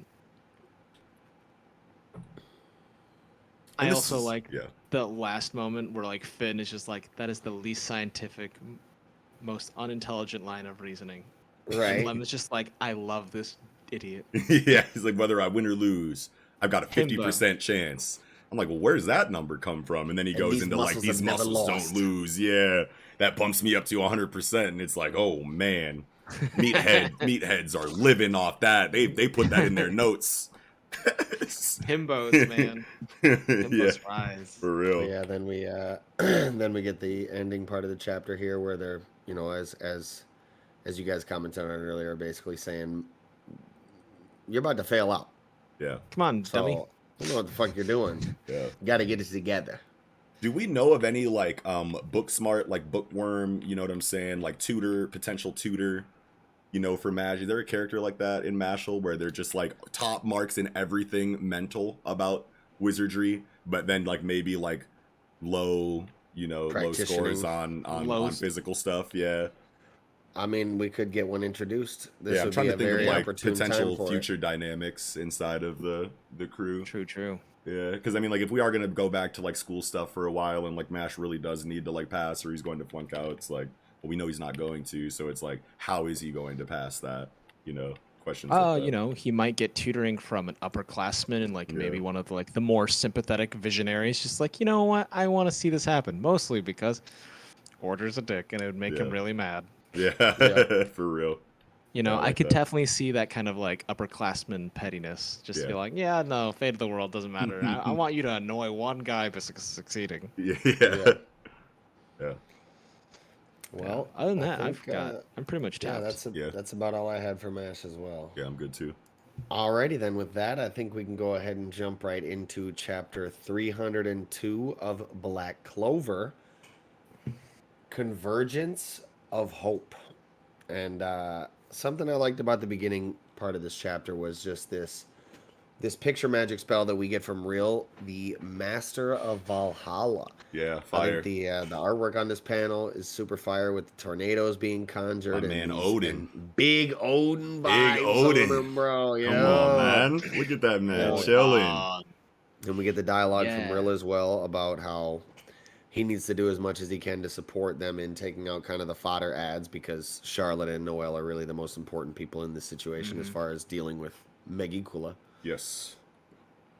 And I also really like the sequence of events with the Crimson Vine Spear, into the like kind of bigger minions, Yeah. tied in with the yeah. dialogue from Megicula about the growth of humans in dire situations and how she kind of admires it, but that, she ain't fucking with them. And she Yeah. kind of powers up the minions. Everybody's kind of like overwhelmed, it seems like, and then the boy Luck comes in with the fucking bunker buster Flying kick on him, heel. bro. Big feats. Okay. Put the Man, feet on knocks him. buddy shit in it next week. Fucking evaporated his shit too. Like the impact like radius is like wild on that for such a fucking Punched right concentrated through it. like beam of foot. Yeah. Yeah, you know what I mean? Like Flying that's kick, so dude. much power there.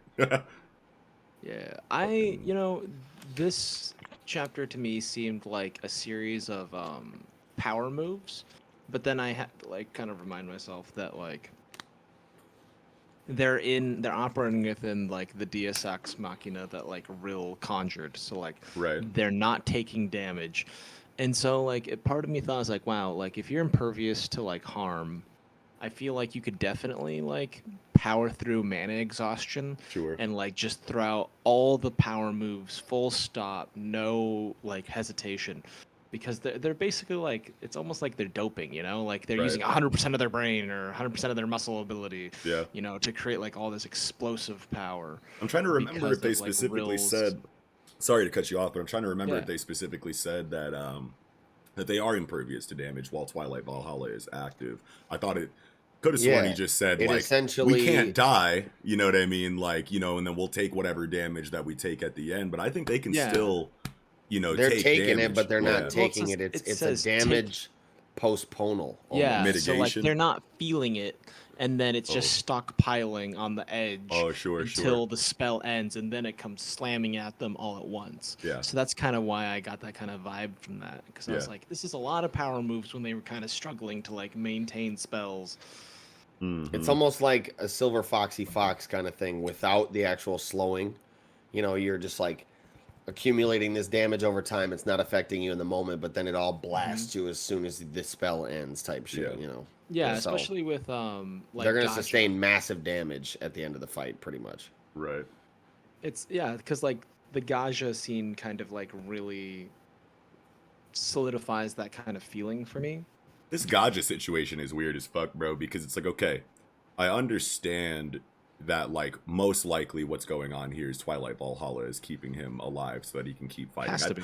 I don't remember there being like, a healing aspect to Twilight Valhalla, though. That might be in the last chapter, and I just don't remember it. But, like, he was literally a raisin after he converted his mana, into, like, he was literally, like, laying on the ground, burnt to a crisp like a statue, and then now he's kind of raised here with a new, invigoration and whatever, and like that's fine or whatever. You're still alive because before you died, Twilight Valhalla activated, so you can keep going here. 3, I don't know, like, and I don't even know if I even said 2, but I don't know if they even confirm by the end of this chapter that that is the reason why he's still up, is because of Twilight Valhalla, and it's like a really safe assumption to make. But why is that information not just like, we don't need it, probably, but at the same time, it just feels weird that it's just not stated. Like, damn, this Twilight Valhalla got me, you know what I mean? Like, cool, Gaja's back because of the Twilight Valhalla. Literally anything like that, would just make the situation feel better, because a lot of people are mad about this, you know what I mean? It's like, this feels fine to me knowing about Twilight Valhalla, besides, like, the healing, like, at least what looks like healing, you know what I mean? Compared to how Gaja was before the ability was activated, but still, it's like, it's just a very awkward way to do this, in my opinion. Yeah, it's I don't know. It's like watching like pro wrestling a little bit, and it's all power moves. It's like, okay, come on, where's the reversal? Where's Yeah. where's the tag in, tag Yeah. out kind of thing? It's like, Yeah. nope, all power moves over the top. Let's sell it. Yeah, Kind of vibe.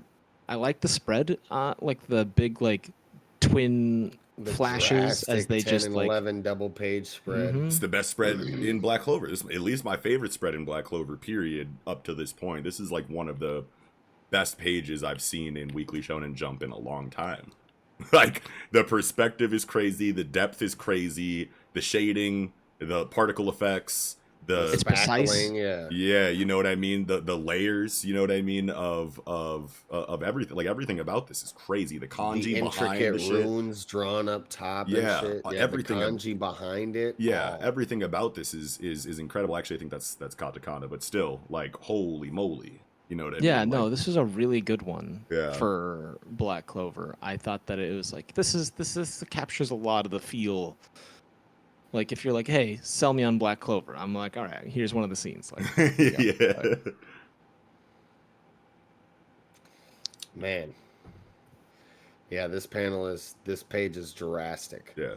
And Stupid. then moves us into Stupid the good. kind of the ending portion of the chapter here where Noelle is obviously making it to Megikula as she's kind of getting evaporated by the lightning spell that was cast. And she's healing at the same time, casting this cursed warding defense magic or whatever to hold Noelle back. And she's about to hit her with a pretty drastic attack. And you know, some people might feel conflicted about this portion of the chapter, but I personally was super fucking hype at the end of the chapter because to see Noelle come in at this moment, even though it is, you know, typical, Yeah. you know, that Noelle would be saved in this moment instead of taking like a drastic attack. Yeah, and, for sure. Whatever. Last But, minute like, saves to are just see- Black Clover staples, you know what I To mean? see Noelle come in this moment, It's the definitely one hype. character that it makes most sense for them to come in. Yeah. You know, Yeah. given the family ties. Mm-hmm. To see him come in right here was so fucking hype to me, Yeah. and just like the emotion in the illustration and the dialogue that he gives, Yeah. where he's like, "How dare you show yourself in front of my family again?" And like, Yeah. he just looks so fucking pissed. And in this middle panel where he's on the eagle, he's all blacked out, just Yeah. like Pinpricks of Yeah. light from looming his over. eyes. I personally Yeah. like, well, I mean, you know, like him showing up at the end to save is, you know, whatever, it's expected or whatever. It's Black Clover, so it's like fine. But like the execution on it is fucking beautiful to me because it's like one, yes, it does make the most sense that Noelle is here. Noelle looks incredible on this last page, but he did not come for games, and he's like, I'm here to the end of this shit type shit. You know what I mean? So like all of that is conveyed beautifully. The art is incredible. He's on this giant Mercury eagle with this giant Mercury ball blocking shit. Like the drawing is impeccable. The moment is hype. Everything about that, you know, is fire, and it makes sense. You know what I mean? So I love that Noelle is here. Can't wait to see what he does next time because I love his fighting style. I think he's like some of the coolest magic to watch, you know, or to read about, you know, in the series. You know what I mean? Like everything about this is doing exactly what it needs to do. You know? Yeah. As much. See, I still want Noelle to have the finishing blow. Sure. I think Noelle will be here, and that I think, you know, his anger will blind him for a moment, and he'll need the saving, and then Noelle will strike Yep. and like save him. Right. And I think that would be a nice kind of form of reciprocity. Well, because that's the last going- piece of the puzzle, right? And like inside of this redemption, inside of this like wholesome family, you know, Yeah. dynamic inside of Black Clover. Like, and that's one thing that I love about Black Clover is like in this moment, I really felt the family aspect of Nozelle's anger. You know what I mean? It's like we've gotten enough information now to know why Megikula sucks to these people. We know what they did to Aesir. We feel that it resonates out. Like that is like the one area of a character that I feel like has been done beautifully without dispute inside of Black Clover is the evolution of Noelle and her interaction with her family. I mean, Yeah. Noelle kind of like switching and like being cool with her again kind of seemed like very like awkward at the time. But at the end of the day, the feeling of Noelle being here and this being like a Silva family affair, it's really potent right now. You know what I mean? Yeah. With this cliffhanger, you know what I mean? Like am like thinking of like the history of Black Clover as I'm reading the, this chapter, and that's a feeling that I love to get from Black Clover. It's definitely a culmination point, because like I love that it's like, how dare you show yourself in front of my family again. It's amazing that he finally kind of like openly, loudly, in front of everybody, just like states like, hey, this is my family. And like he disowned Noel basically in the beginning of the series, so like this is a huge culmination. Yeah, absolutely. Yeah, it feels fine. I love it. Yeah. I loved like this chapter was like fire. Like the Gaja stuff is whatever. I'm not mad about it as a lot of other people are. I mean, like we knew he was going to get up and fight. I mean, it's weird that we're going to go through all of that, just to have him up again like this soon, you know what I mean? But at least Twilight Valhalla is there, as hand wavy as that felt when it happened. There's at least a little bit of setup for this. It all makes just enough sense. The only thing that's weird is that like we didn't get like a hard confirmation that the Twilight Valhalla is why this is happening. So I feel like that's where the contention or the discourse, you know what I mean, is kind of coming from inside of the community. But like at the end of the day, it's like we can draw that line and make it feel fine. You know what I mean? It is weird that no one said anything about it, because it's like, why not? There's plenty of room in dialogue bubbles for that one line of dialogue, you know what I mean, just to make the situation feel a little bit better. But whatever, dude, it's Twilight Valhalla. I mean, that's fair. Yeah. I mean, Tabata has like really stepped up his art recently, I think. In the last couple chapters, especially, like I think he's taken a lot of the criticisms to heart with like not being able to kind of see clearly the flow of action. I think he's focusing on feeling and form and like all the aesthetic stuff. And he's just like, you know what? Y'all are smart enough. You've tagged along this long. If you can 1 + 1 = 2. You're fine. Yeah. And so I feel like he's really focusing on that stuff. And they'll probably mention like, oh no, can't we save him? It's like, no, it's too much. Right. Twilight Valhalla was barely just keeping him alive, and he overexerted himself. They'll have moments. This is the action time. It is the action time, and at the end of the day, it's like as far as what Black Clover's going for in all of its areas of storytelling, or at least the most prominent areas that I've noticed in my time with the series, it's like Tabata's firing on all cylinders as far as like what he's trying to do with his story. You know what I mean? Like the biggest moments are wholesome team squad mechanics. We got that. Beautiful magic application. We got that.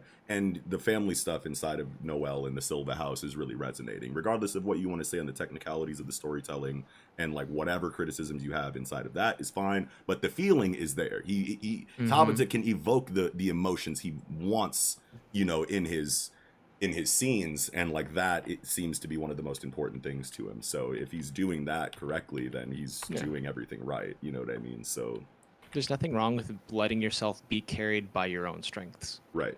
Exactly. Like I feel like he'd make a worse production of it if he tried to shore up all of his weaknesses as a creator, and like focus on parts that like just don't seem fulfilling to him. Right. Yeah. I think that is about all I had for Black Clover, though. Yeah, I think I'm good too. Tabata's fucking tweaking for this butt shot of Noel on page 13, but that's the last thing I'll say. What are you doing, bud? All right, but yeah, I'm good. All right. Well, with that, I think we can go ahead and move right into chapter 322 of Boku no Hero Academia. Great explosion, murder, god, dynamite. Dynamite.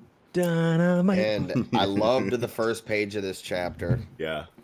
Just getting this inner monologue from Deku, further solidifying how just exhausted and broken he is, where he's saying, like, I have to free myself from his grasp, but I don't have the strength left to do so. And the placement of that panel, or that dialogue bubble that says he doesn't have the strength left to do so, placed over the panel of just how light the grip is on his hand. Just even further, driving home just how weak he is. Like, he can't even break free from this light of a grasp, you know? And he just finally lets go and just... Yeah, you can really feel the extent of his exhaustion in the art. You know what I mean? Like, not only do you have the history of what's gone on in this arc so far to look back on and think about, like his fight with Nagant, into his fight with XYZ, but then like in the actual visual storytelling of this chapter, coupled with that memory, it really feels like Deku has been spent. You know what I mean? Mm-hmm. Yeah. I mean, even like the panel directly under like the limp hand, and that kind of like look of relief, that clear cut of his face, where he looks excited. He's just like, Ooh. too excited. I I was like, oh sense of shit. palpable relief. Yeah.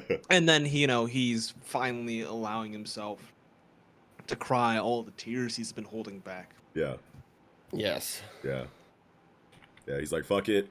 I've done literally everything I could to keep myself away from these people for the reasons I think I need to, for their safety, for whatever. Boom, boom, boom, boom. They have fully stopped me. And now that I don't have it in me to continue, what I was doing the last couple of chapters, I'm ready to just be like, all right, guys, take me in. We're a family. Yeah. And I accept your aggressive forms of friendship. Yeah. Uraraka hitting the release on them, and they just start to plummet. Yeah. And this was personally one of my favorite parts of the chapter, where Kirishima earlier in the last chapter or earlier this chapter somewhere was saying like, what can I do to get, involved in this situation? I've got stuff I want to say as well. Yeah. But I can't get up there with them, Yeah. And so he just fucking dips his fucking way to like the landing location and just is ready with the Yeah, and I love how Kohei shows, the growth that Kirishima thinks he can't have in relation to the other, members of his class that have high DPS quirks like Bakugo, Todoroki, and Deku, who he's like, I can't keep up with them because all I can do is get tougher. You know what I mean? I don't have the power, the outward external power, to kind of like keep up with these people. So like, what can I do? But Kohei keeps putting him in these situations that shows what he is good for. You know what I mean? And he catches those guys' bodies. I love him where he's in this moment, like page 3, his back is nearly bent, like his knees are kind of bent, like he's just like regular dude be snapped in half. Here he is, just Michael Jacksoning it up, just like I won't break. And he's like, I won't break. Like Yes. it's like fantastic. Fire. I like that a lot. And then we get the dialogue from him about how he was paying attention to the news at the time when Deku did his little thing with the muck monster, and that was an inspiration for him. That Absolutely. was really fucking dope. And that makes a lot of sense because if you flash back to Mina and, Kirishima's storytelling when they were a lot younger, he was in a situation where he was totally Deku, as Deku was in the first chapter, with Bakugo being consumed by the mud monster, and Deku ran in to help and Kirishima didn't. Yep. He didn't go in to help Mina, you know what I mean? And he didn't have that, fight or flight twitch response to just legs were moved without me telling them to go save someone. He doesn't have that characteristic. Seeing Deku with that characteristic as a quirkless individual is probably inspiring to a lot of people who are soft in that way, like, oh, I could never, it's like people who like see police brutality in like real time but can't jump in to like save somebody because they want to go home to their families and they don't want to be arrested or beaten or possibly killed, like even though it's the right thing to do. Right, exactly. You know what I mean? I want to jump back to page 2 real quick because I love this page before I forget, and I'm thinking about it right now. The page of after the release of Uraraka's quirk and they're plummeting, the paneling really does a good job of conveying like the direction and movement that they're going because they're falling, they're plummeting, right? So it's very concave, it's curved, and you can follow the art down to the corner. From like the bottom of Ida being like, how can I stick this landing? You see Kirishima, and then he notices Kirishima, but he's fallen down so much that you only see like half of his eye because that movement is like, and direction and perspective is like so well represented. So I just had to shout out page 2 for the artistic, decision Absolutely. there from Kohei. No, it conveys trajectory, Absolutely, velocity really well. Mm-hmm. And then moves us into this portion of the chapter with Sir Great Explosion Murder God Dynamite. And this dialogue that we get from Bakugo to Deku here in this middle portion of this chapter was like so fucking awesome and just moving for me. Yeah. Where we We get Bakugo finally just laying all of his emotions bare for Deku, giving him the reasoning as to like why he's been mean to him the entire time throughout their relationship, how he's always felt like he should be above him because Deku doesn't have a quirk, but he's always felt like he's looked up to him. Yeah. And I especially love how in this moment, for the first time in the series, we hear Bakugo use Deku's real name. Let's go. He says, Izuku. You're big on that. Everything. Yeah, you're big on that because like I know that you're like super hardcore waiting for that in One Piece between Zoro and Sanji, right? Well, don't even get me started, but yeah. that was super fucking powerful, and it was finally Bakugo's dialogue over everyone's about how like we as friends are here to support you in your like crazy idealism, like these super high ideals that you want to reach with how you think society should be, and this burden you're trying to bear alone. Like we're here to support you in that. When you get too tired, we got to pick up the slack type shit. And it was these words from his fucking one true best friend that finally caused him to just fall and just like into his best friend's arms. And like that to me is such a perfect like culmination and just bow on top of their character arc together through all this shit. And we get this beautiful paneling of them, which I didn't know until you pointed it out in my live reaction, is, you know, matched with the original opening to the anime where it shows them aging through this sequence as well. Yeah. We get them, you know, going from kids to middle school to high school through this conversation and the paneling. Yeah, it's like season one, like season one. I love that so much. Yeah, it's like the season 1 opening and like the first core. Or wait, actually, I think season 1 was only like 13 episodes.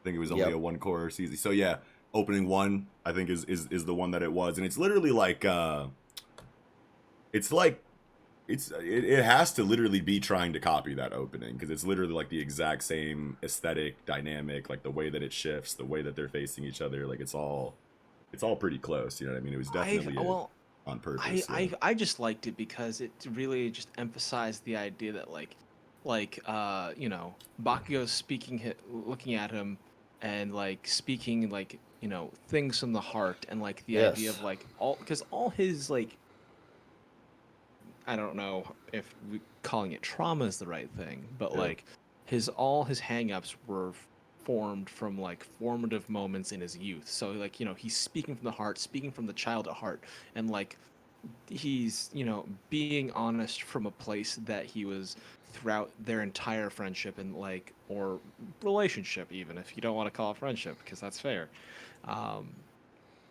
But I liked that there's just like, you know, it kind of showed where he was coming from, and then also like the full growth. Like he's like, this is what I mean. I'm being honest from every stage of my life. Mm-hmm. Yes, like that, and I love that idea. Like, because it's like him uncorking the bottle, pouring that all out there, being emotionally honest, being vulnerable, being sincere, is him also growing up. Yeah. Yes. I like the way that you worded that because like them showing the evolution of their relationship from like very small children to now, and you saying that that's like, you know, a representation of him apologizing at every point in time in his life that he was a douchebag, but also him realizing that he was lying to himself in all of these moments about how he felt and where he was going and how he was going about things, just like looking back at each massive stage of their friendship and going like, I fucked up here, here, here, and here in regards to the establishment of our relationship. I love the way you said that, bro. Yeah, like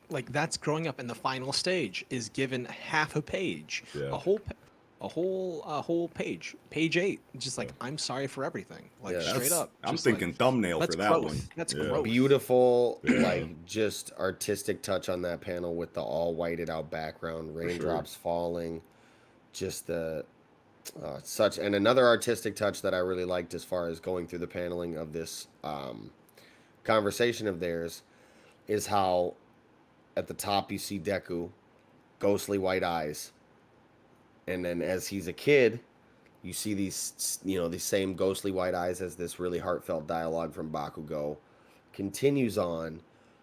In each panel of him middle school, high school, and at the bottom of page 7, you see slightly more pupil come into effect.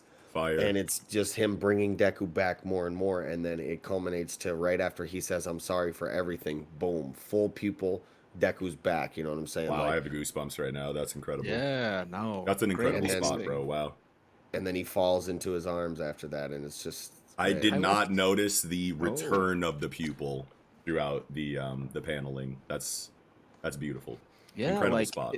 the ghost eyes start at page 5. Yeah. Yeah, they do. Mm, it's Bro, so that good. panel is fucking crazy of Deku on the bottom of page 5. Whoa. Yeah. Yeah, he's Yeah. rough. Kohei has been drawing Deku looking like the craziest that we've ever seen. And I understand why. You know what I mean? Like, there's obviously a reason for it. This is like the farthest he's fallen from grace almost. And not even fallen from grace, but this is just like the most different Deku. You know what I mean? Like, Yeah. ever. You know, and obviously his friends are bringing him back to reality in that way. And the representation of like just almost borderline demonic looking Deku and slowly becoming more and more human again is just a beautiful representation of what he's going through mentally. You know what I mean? Yeah. Definitely. Wow. And I- then, Is this the I first do time like- we've seen 13 with her helmet off? Yeah, I and was they're thinking cute. that. I was thinking that, And bro. they're cute. Cutie! What the fuck, dude? She looks so cute. Like, what a cool drawing. Just I not love it. expecting that underneath the astronaut gear. Yeah, for real. Oh man, there was Mangaka are really good for that. Anyway. Yeah, they got some stuff. They got some grade A stuff. I like that. Like after the apology, Bakugo follows up with an affirmation. Like he's just like, "There's nothing wrong with the path you're walking down, since I'm inheriting a one for all and All Might's side." And he's like, "Hey man, you're on the right path. You're not wrong." And I like it's like, "Hey, I'm sorry, you're not wrong." That's a great combo. I wish some people would apologize like that, or just like, "Hey man, like Yeah. I was a little fucked up. That's okay." Yeah. All good in the hood, Yeah. baby. I But, love the that reminds me of Gon and Jing from Hunter x Hunter, where Jing is talking to Gon for I think like the first time they've ever interacted, and Gon is talking about how he needs to go apologize to people, and he's like, "Yeah, go give your apologies to whoever you got to apologize for." But do you know like the number one rule of apologizing to someone? And Gon's like, "What is it, Dad?" And he's like, "You got to promise to like change something about, you know, what you did before. You got to promise to like never let it happen again through some kind of change that you're going to make sure you put yourself through to make sure that this promise is kept." And like shit like that is like, I love those kind of moments. You know what I mean? Yeah. But UA Fortress, man. Yeah. Dude, I was hella Hard. surprised about this, man. Mm-hmm. And we're just getting. They kinda built this some- quick. How long's Yeah. it been? Well, I was under the assumption that it was like a passive system, and that he was just like literally had to flip the switch. Oh, and then it's like shoom, shoom, shoom, shoom. Yeah. Like, yeah. This is the maximum mode. Yeah, for sure. That makes a lot more sense. Wow. Yeah. and I feel Yeah. like they've been upgrading it throughout the series. Let's be Sure. honest. Yeah, it could be something like that too after that first attack. Mm-hmm. yeah, we get the dial. It's basically been used as a evacuation shelter for all the citizens in the nearby areas, and Yeah. I kind And of like the little also- T that's kind of hidden inside the UA thing. Like page 13, you kind of look at it. It looks kind of like a face. It has a little T, little face thing. Yeah, I do kind of see and that if like you little like. Teen Titans image. Yeah. Oh Um, shit. And I love on the next when there's page. trouble, you You know who to call. Yeah. From that tower, they can see it all. Teen Titans, Yo, when there's evil. Okay, we're gonna stop. But look, bro, Oh. banger. And then I Puffy like that Amiyumi, bit. shout out to them. Yeah. Oh yeah. I like that. And then like If that's a you Teen get the follow-up Titans on nod, which 14. it totally, if that's a Teen Titans nod, sorry to cut you off. If that's a Teen Titans nod, which it totally could be, knowing Kohei, that's like one of the more subtle Western Mhm. comic book references in the series. Then, and like I Just, like- need more of those. I'm about to reread this shit, try to find everything if he's doing it that subtle. Ah. I like the 14 page 14 where they're just like, "Hey man, did you know they say combine to Shiketsu?" So like I saw that face and I was like, "Are they gonna Voltron?" I feel like they're gonna Voltron. Bro, I literally said in my multi-school reaction, Voltron. Yeah. what if this fucking color spread we got last chapter was foreshadowing. And we get Oh my Shiketsu God. School combining with fucking UA to make Mecha Might. Bro. All mech. All mech, All bro. All mech. All mech would be some Bro, shit. that And would see, be so fucking drastic. that'd be really bro. cool That would be foreshadowing. It's wild. not, and it wouldn't even be well, I guess it would be foreshadowing, but it's like you're literally showing us in your art that like they're building this thing, they're working on it, you know what I mean, or they're like maintaining it, or they're fucking polishing it, or whatever the fuck it is. But UA having a fucking like, you know, shit has hit the fan button, like mech, you know what I mean, like that. That'd be sick. You know what I mean? Like, that'd be so cool. And, like, I don't think it would have to look like All Might. I feel like that's a little bit much. But, like, them just having, like, a secret Gundam in case shit really gets drastic and, like, all of their quirks combined can't stop a certain threat. Boom. Gigantomachia versus School Mech. Yeah. That'd I be think- some shit.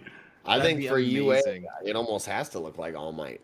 Sure. And that would make sense, too. You know what I mean? But, like, I'm just thinking about it, like on the color spread, it's fine. In the actual comic, it's like, that's... I don't know why that would be mean, weird to me, but like, just like, man, I'd why you love gotta that. put All Might's face on? I'd love I think that. it would be a hard contrast with like the statue earlier with the sign hanging from it says "I am not here." So like I can see where you're coming from, Knox. Yeah. On this, I didn't even think about that in that way, but that's just even further. like you know, public solidifies opinion. my Be like, vibe why on it, are you yeah. trying to cling to this Yeah. like past glory that is not gonna help us? Yeah, for sure. Yeah. So are we just gonna get like an all Uraraka chapter next chapter? It's like the I only hope one. so. She's like the only I one hope left so. at this point. I feel like that hasn't really said too much directly to Deku because obviously she's been utility inside of the action or whatever, and she they've been hasn't really had teasing her her moment. thing. It's like, And I was it's like, I'm coming. just like, Yeah, it's like coming. It's I coming. mean, It like, feels like it's the coming. last page do is get a- literally like yeah. the best drawing of Uraraka that like you've ever seen. So it's like We do get she a looks really super good, heroic. nice moment from Yeah. her where these people are like protesting Deku's entry. You know, they're Yes. like, "Yo, get this son of a bitch out of here. We don't want him. we're Like, he's the scared. We're reason scared. why." Why would you buddy." bring? We know that they after this man. Why would you? Right. We came here. We're uncomfortable living in a fucking shelter. This sucks, and we're here because of safety. And like that's the only reason why we're here. Otherwise, we would just go brave the elements. But now you're going to bring a literal time bomb here. Like, what are you doing? You know what I mean? right. Like, I totally understand their logic on it for sure. I And we wonder get if this- Uraraka is just gonna be like, if you don't like it, then leave. Like you said, you're okay to tough it out. Then tough it out. Like we're here to help everybody. We'll still help you if you stay here. Yeah. But we're also helping the people that like they're one of us. Yeah. This person's helped. I'm sure there's people in this crowd that he has actively helped getting Yes. to here. Yes. Yeah, Exactly. You know, Good I point. And, want them to like, get that kind of like understandable survival driven hypocrisy Yeah. thrown in their face a little Yeah. bit. That'd be super satisfying for sure. and we get this great moment from her at the end of the chapter where it's just a subtle yet powerful moment where Deku, just subtly without even a word, is about to just turn and walk away because he's like, "This is exactly what I Okay, was saying." yeah, and like, these what am I people know doing it here? too. That's the side Yeah. of people. He's, And she just grabs his hand. Hey, it's okay. And All just- day. We I get this like that. powerful dialogue or inner monologue rather from her about how Ida and them started like linking this chain together to connect with him. I can't let it go now. I got to play my part. And when a hero is the one in need, who's going to be there to save them? Like, I love it. Who watches the Yes. Watchmen? Well, no, I guess that doesn't really fit here.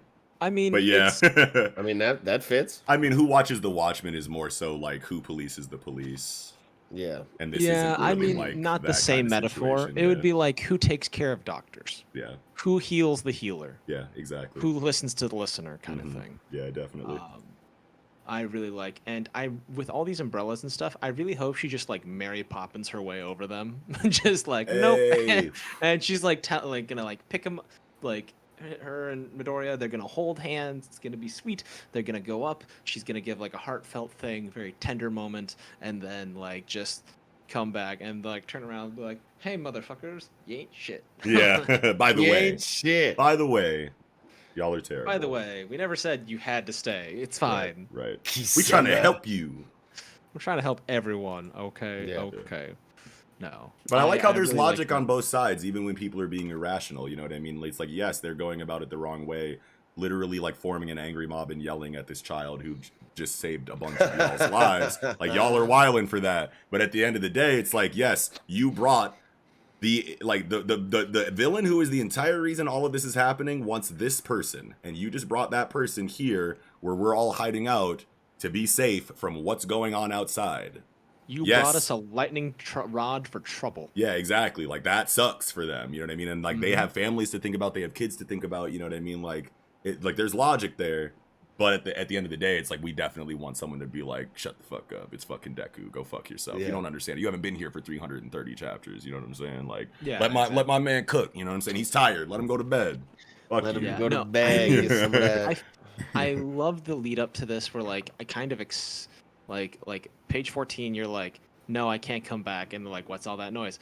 And Deku is just like, he's a smart kid and he grew up in a society without a quirk, Yeah. in a society that valued power over everything and just like or just ability over everything. Like, he grew up in a handicapped in that society. He understands how people are petty and cruel Yes. and just like not overall heroic at all. And Right. so like just like watching his face as this mob goes out there, like he totally 100% expected this. That's probably one of the main motivating reasons he even just booked it out there Yeah. without anyone following him. Right. He's just like, yeah, this is how people are going to be. Like, they're not going to help me, and I'm helping them by staying away. Yeah. Absolutely. Yeah, and He's a it's good kid, another smart another kid. great artistic touch in this panel. Page 15, middle left. After the mob shouts, you know, we don't want that boy in UA. Don't let him take one step in UA. They say Shigaraki was targeting some kid, and he's the one, isn't he? Yeah. You get this subtle panel of Deku's face, and you can see just that Like, yeah, you're right. that disappointment and that He knew what was happening. acceptance and that Yeah. you know, previous knowledge. Like, this is exactly what I was talking about. Yeah. I already knew this was gonna Yeah. happen. It's like, why would they want me here? Why am I even here? Like, it's dangerous for me to be here. I was out there whiling the way that I was because I wanted to protect these people, and now I'm like here as essentially a beacon for trouble. Like Mello said, I'm a lightning rod for conflict because the main bad guy wants me. You know what I mean? So this is a natural response from these people, and Deku kind of like has like almost like a half grin. Not, I don't want to say a grin, but like you could like absolutely, like you were saying, like, yep. Exactly. I'm right. You're Call totally. You melancholy. people are totally right. I shouldn't be here. They're after me. What the fuck? You know what I mean? Like, that's kind of like the face that he's kind of Yeah. making. Like Melancholy. yeah, exactly. That shit is wild, bro. This is an incredible it's that moment for him where it's like, it's a curse to be right all the time. yeah. I think that's about all I had for Hero, though. Yeah. it's Beautiful, emotional yeah. chapter in a lot of Arc different period. ways. Like arc Yes. period. You know what I mean? And Yeah. yes, you're right, Knox. This last panel of Uraraka is beautifully drawn. She with looks like so heroic. Yeah. her heroic determination on her face, the raindrops paused in still motion around her, like Flame. so fucking Steadfast. fire. The best Yeah. drawing I've ever seen of this character. But yeah, I'm Alright, good. well, I'm good. I'm yeah. good on Hero. Well, with that, I think we can go ahead and move right into chapter 1021, 1021 of One Piece. Demonio? Demonio! Fuck yeah. Fire. Look at this color. Look at this cover And page. I though, love dude. this cover page, bro, of Senor Pink and Pink? Frankie. You know, one of the most highly acclaimed and loved fights and matchups in the series. Post time Chilling skip in a bar, especially. having some drinks, man. In this Jaguar bar, you know what I'm saying, leopard bar. And even the leopard is crying. Yeah, At everyone the is hard going body, through it. hard-boiled stories they're telling. I love it. And it makes so much sense. Like, this is totally a realistic interaction between these two. And, like, this was just such a great idea for a cover by Rye. Rye. Great job, Rye. Love you. Great job, Rye. Right. But yeah, then we move into this beginning part of the chapter where we see this cool new move from Robin, the Sea Serpent Snapdragon, Fire. and got all these arms flying everywhere from the big giant Robin in the back. You know what I'm saying? But Yes. Black Maria turns it on her pretty quickly. or so it seems. You know, she like deduces like, okay, you're gonna take damage from these cuts on these big arms as well. So she starts swinging this bitch around, Go. and then we kind of get a pretty cool chain of moves from Black Maria, the marionette, where she's obviously kind of just grabbing hold of Robin with the webs. Mary Apprehend, where she hems her up basically. Yeah, and they're all like plays on words with her name. You know what I mean? Maria, marionette. Yep. Maria. And obviously puppeteering things with the spider strings and shit. Absolutely. Doflamingo vibes. Yeah. And then she just sense. comes at her with the straight up Oiran knuckles. Just bap, bap, bap, bap, bap, just giving her fucking hands, bro. Yeah. That's Love her special fighting touch. style. What were you saying, Mello? That special touch, you know. Yeah. I thought it was interesting that she used the poison on her feet to like even like cause Robin to like drop her a little bit. Poison on her feet. Yeah. Page 4. Yep. Oh shit. Yeah. She had like poison on her feet, like her little like. Oh yeah, for sure. Little stabby toes. Yeah, stabby toes. Yeah, absolutely. And I like that she's willing to do so much to win, right? Like she's Yeah. like, oh yeah, whatever. You didn't kill everybody that I wanted to. Like the flame guy. Okay, you put him on commission. Cool. I'm still on top. I'm still like taking control of the whole situation. I still have win conditions. Mm-hmm. I like her ability to marry arson. It's really funny. Yeah. Hell yeah. I think it was just a big ol' big play on that. I like that Robin kind of like still maintains her Composure. plus like the naming of her moves is all still like keeps around the floral theme, like snapdragons, Yes. and like gigantium is like geranium. Yeah. I like that a lot. I Yep. don't know what the power move is, if that's Grand Jacuzzi Clutch. Yeah, I don't know. I don't understand I the have naming no convention idea. behind that. Yeah, but like, That let's talk seems about that though so while we're here though. Like, cause like as soon as I read that, well, I saw the spoilers for it first, so that's probably where the initial idea kind of came from. And now that we kind of have the official full HD kind of shit, it looks a lot more like shading.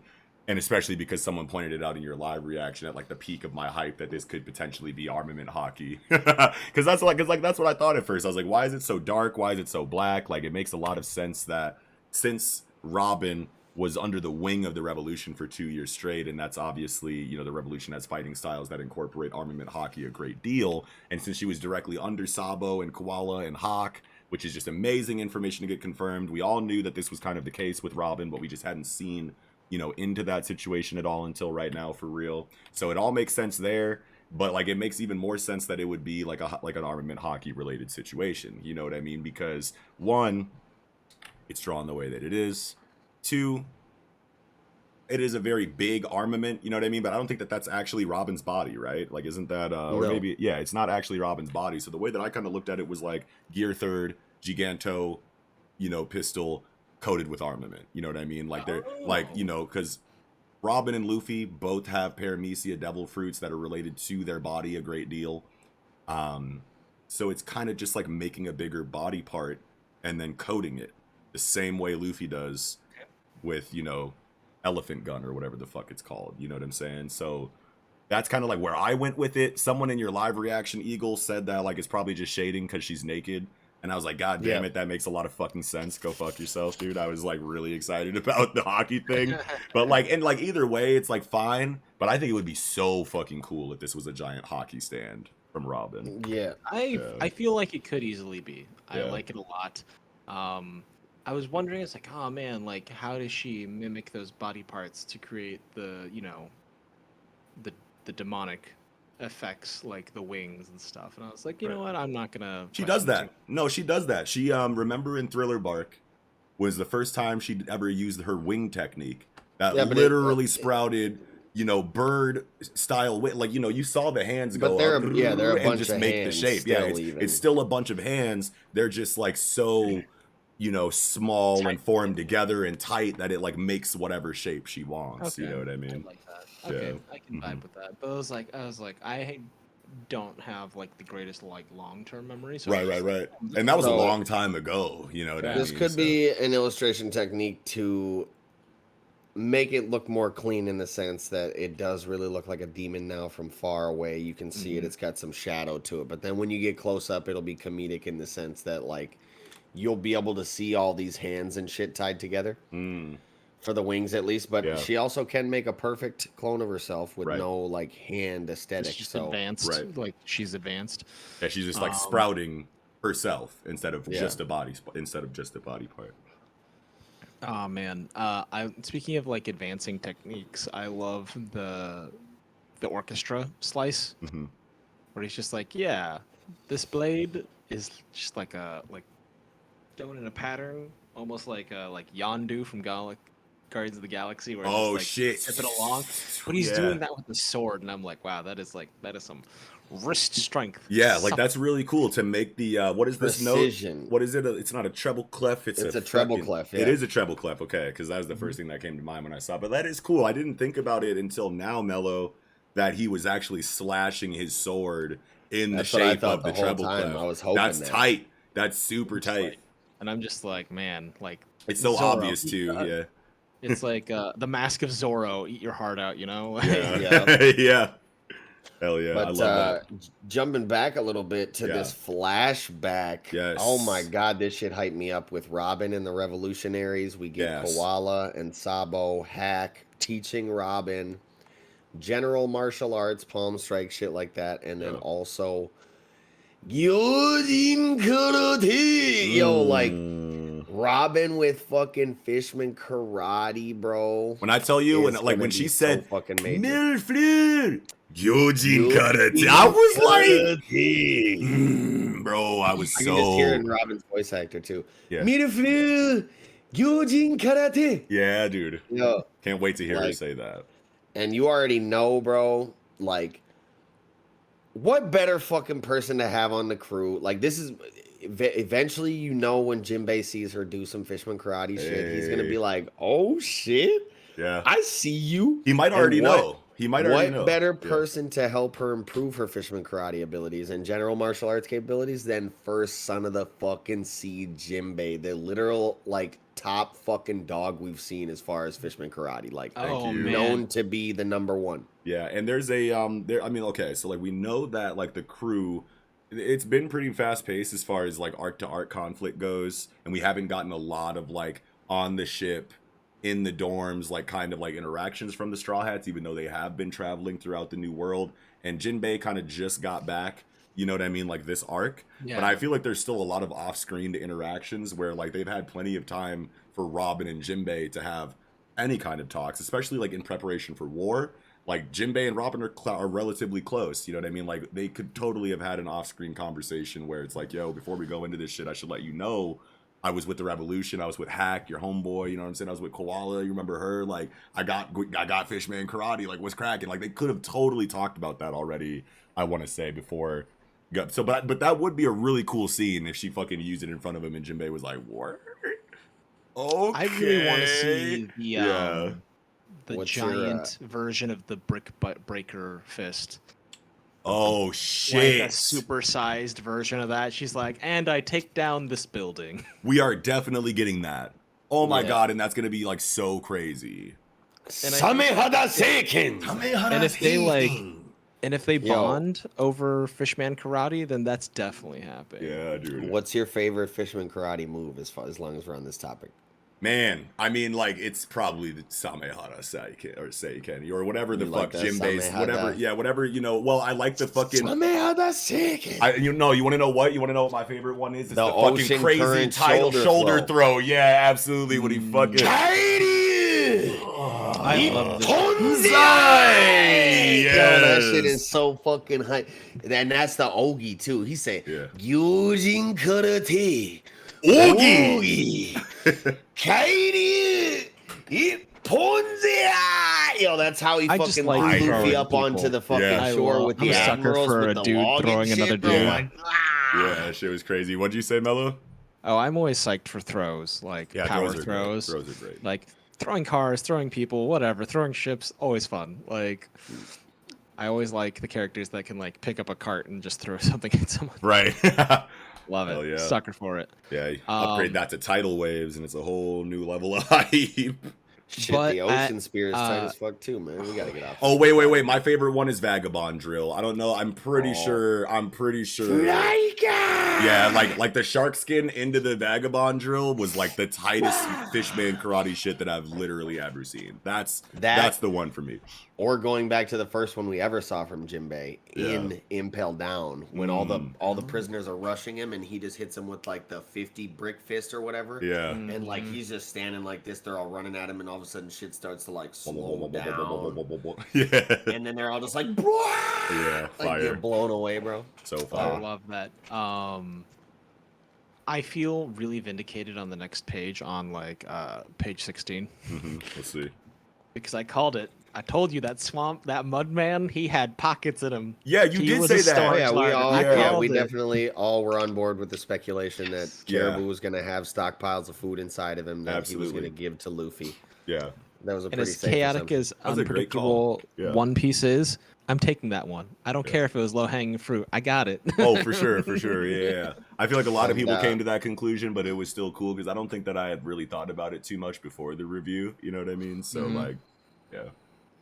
And I personally cannot wait to see the guy Momonosuke take up that motherfucking Ame no Habakiri and fucking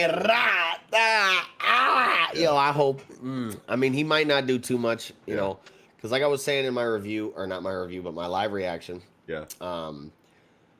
It's explicitly stated like this isn't gonna age your mind. And he Right. does still have this childlike, almost primal, ingrained fear of Kaido Right.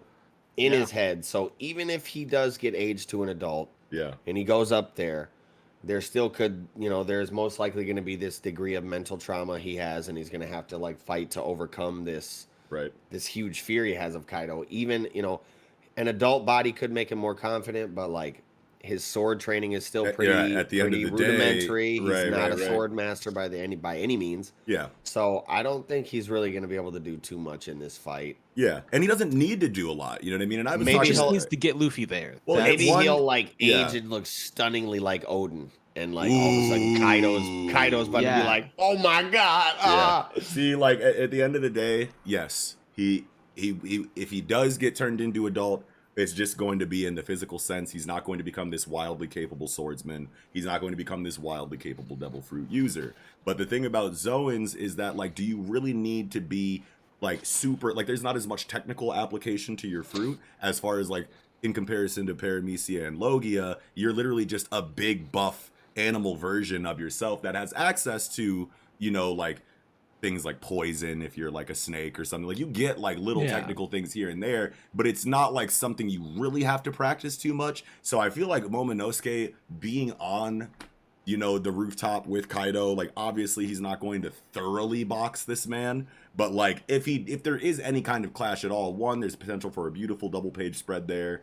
Two, like, him just being there in that state can do a lot to the mental, you know, fortitude of Kaido, which is already kind of like clunky, you know, at best, you know, considering like the events of this arc, you know, leading up to where we're at now. So there's a lot of different ways that it can go about it. I know a lot of people are thinking that it's just going to be like Momonosuke gets big and there's going to be a big dragon fight when he shouldn't even be able to be in the same fucking room as Kaido. And it's like, I agree, but like, why does that mean that he can't still become an adult? You know what I mean? Like, he doesn't need to be a capable fighter instantly, but if he wants to go to his appropriate age, you know what I mean? Like, that isn't really all that detrimental to the storytelling, in my opinion. As long as he's not like thoroughly fighting Kaido and especially beating Kaido or like turning the tide at all, I still can't see that happening even with a flash forwarded Momonosuke. You know what I mean? And it's definitely not something that needs to happen just because he transformed. There's a lot of storytelling avenues that Oda can take in regard to this plot point. You know what I mean? So we just kind of have to wait and see what goes on. There's a lot of things that we're expecting. There's a lot of things that we think would make sense for Oda to do, but we understand the kind of storyteller that he is. And with a situation like this that is as wonky as it is, that's where Oda really throws the curveballs, you know what I mean, in regards to your expectations. So I'm excited to see exactly how he goes about it. I just want to say I've been talking about this potential, possibility inside of this arc since about January of like 2018 or 2019, whenever the fucking arc started. Yeah, And with like the spreads. I originally thought that it was gonna be like a Jewelry Bonnie kind of situation because she was the only one, that we really had evidence inside of the series up until that point to believe that she would be able to be the one to do this, because she's the only one with an ability like that, unless you count like Film Z. I think there was a chick in Film Z that could do something similar, with like an aging, kind of thing, but that's obviously not canon. So up until this ripe jutsu shit, which I'm pretty sure is the first time we've heard about this so far, like up until then is like, if this was going to happen, Bonnie would be the one to do it. But now we know that we have a fruit or a technique similar to Bonnie inside of Shinobu, and it feels fine. And she doesn't even want to do it. You know what I mean? Well, and he's like, nah, let me do gotten- it. Yeah. We have gotten it before. We know she has it, but I don't. Did we? Okay. Before, she's only used it on like inanimate objects, like the ground, or like objects, like I said. So it was. I don't know that it was ever speculated she could use it on a person at all. Yeah. Which would be a caveat that would make sense for an ability like Yeah. that. So like, Yeah. I think it's been like a moral hesitation sure, absolutely. to like not do so. Right. I still think that like Momonosuke, I think he's just gonna become like that, like the big pink dragon that like was hinted in a lot of like the like covers and stuff Chapter way back 310. when. 310. Yeah, 310 double you've been on spread. that. Peep that. Exactly. I think he's gonna be there. He's gonna deliver Luffy. I think he's gonna change back into like adult Momonosuke, like have like a bunch of steam evaporate off his body as he shrinks into like a more manageable size, and then Kaido will be like, "Wait, is it you?" And he thinks it's it's gonna be Odin. Yeah. He's gonna have that moment of hesitation, and maybe that's when the team strikes. I feel like that moment of distraction is gonna Yeah. be there, but I don't think that Momo is gonna be like doing that much. I just think it makes sense for beyond that. Momo to be there in this confrontation. You know what I mean? And the defense that Zoan forms give you can allow us to suspend disbelief enough to where it's like, okay, yes, under normal circumstances, Kaido would literally evaporate Momonosuke's entire physical existence with one flick of his wrist normally, but you give him a fucking fully realized, dragon, like form, you know what I mean? Plus you age him forward, a great deal physically. So I feel like, your Zoan defense might scale with like your regular person defense, which will obviously go up if you're aged potentially. That'd be something that could kind of make sense in One Piece. I wouldn't be too mad about Owen's that hardy.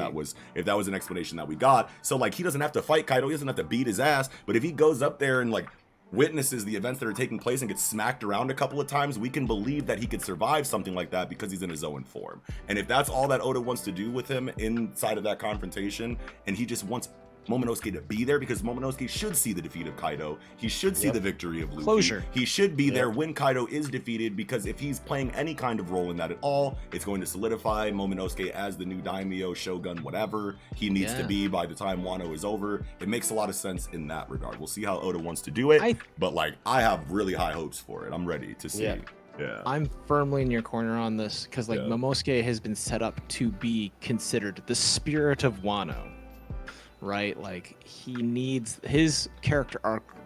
I feel requires that level of closure. Right. Yeah. I agree. I think that's about all I had for One Piece though this week. Yeah, I think I'm good too. Just All looking right. forward to the fight. What a week! Looking forward to this Momo Ascension. What a weekend jump. Great. What a pink week. Dragon. Yeah. Well, I think that about does it. Thank you all so much for watching. If you did, be sure to slap a like on this video. Like I said at the beginning, be sure to subscribe to the channel. Come back week to week. We release fire every motherfucking week. Be sure to visit that comment section down below. Let us know what you thought of this weekend jump. Let us know if we missed anything you thought we should have brought up, or clarify things we asked you to. And while you're down there, as we said before, go ahead and take a look in that description box down below, where you can find links to any and all of our individual social media accounts, such as Twitter, online communities such as Discord, places to listen to the podcast wherever you would normally prefer, as well as ways to support the podcast through checking out our Patreon or our online shop. Yeah. And with all those words said, this will be another incredible episode of the Project Manga Podcast wrapping up. I'm your host, Iguru. I'm Nox. And I'm Melo Yenis. Peace, y'all.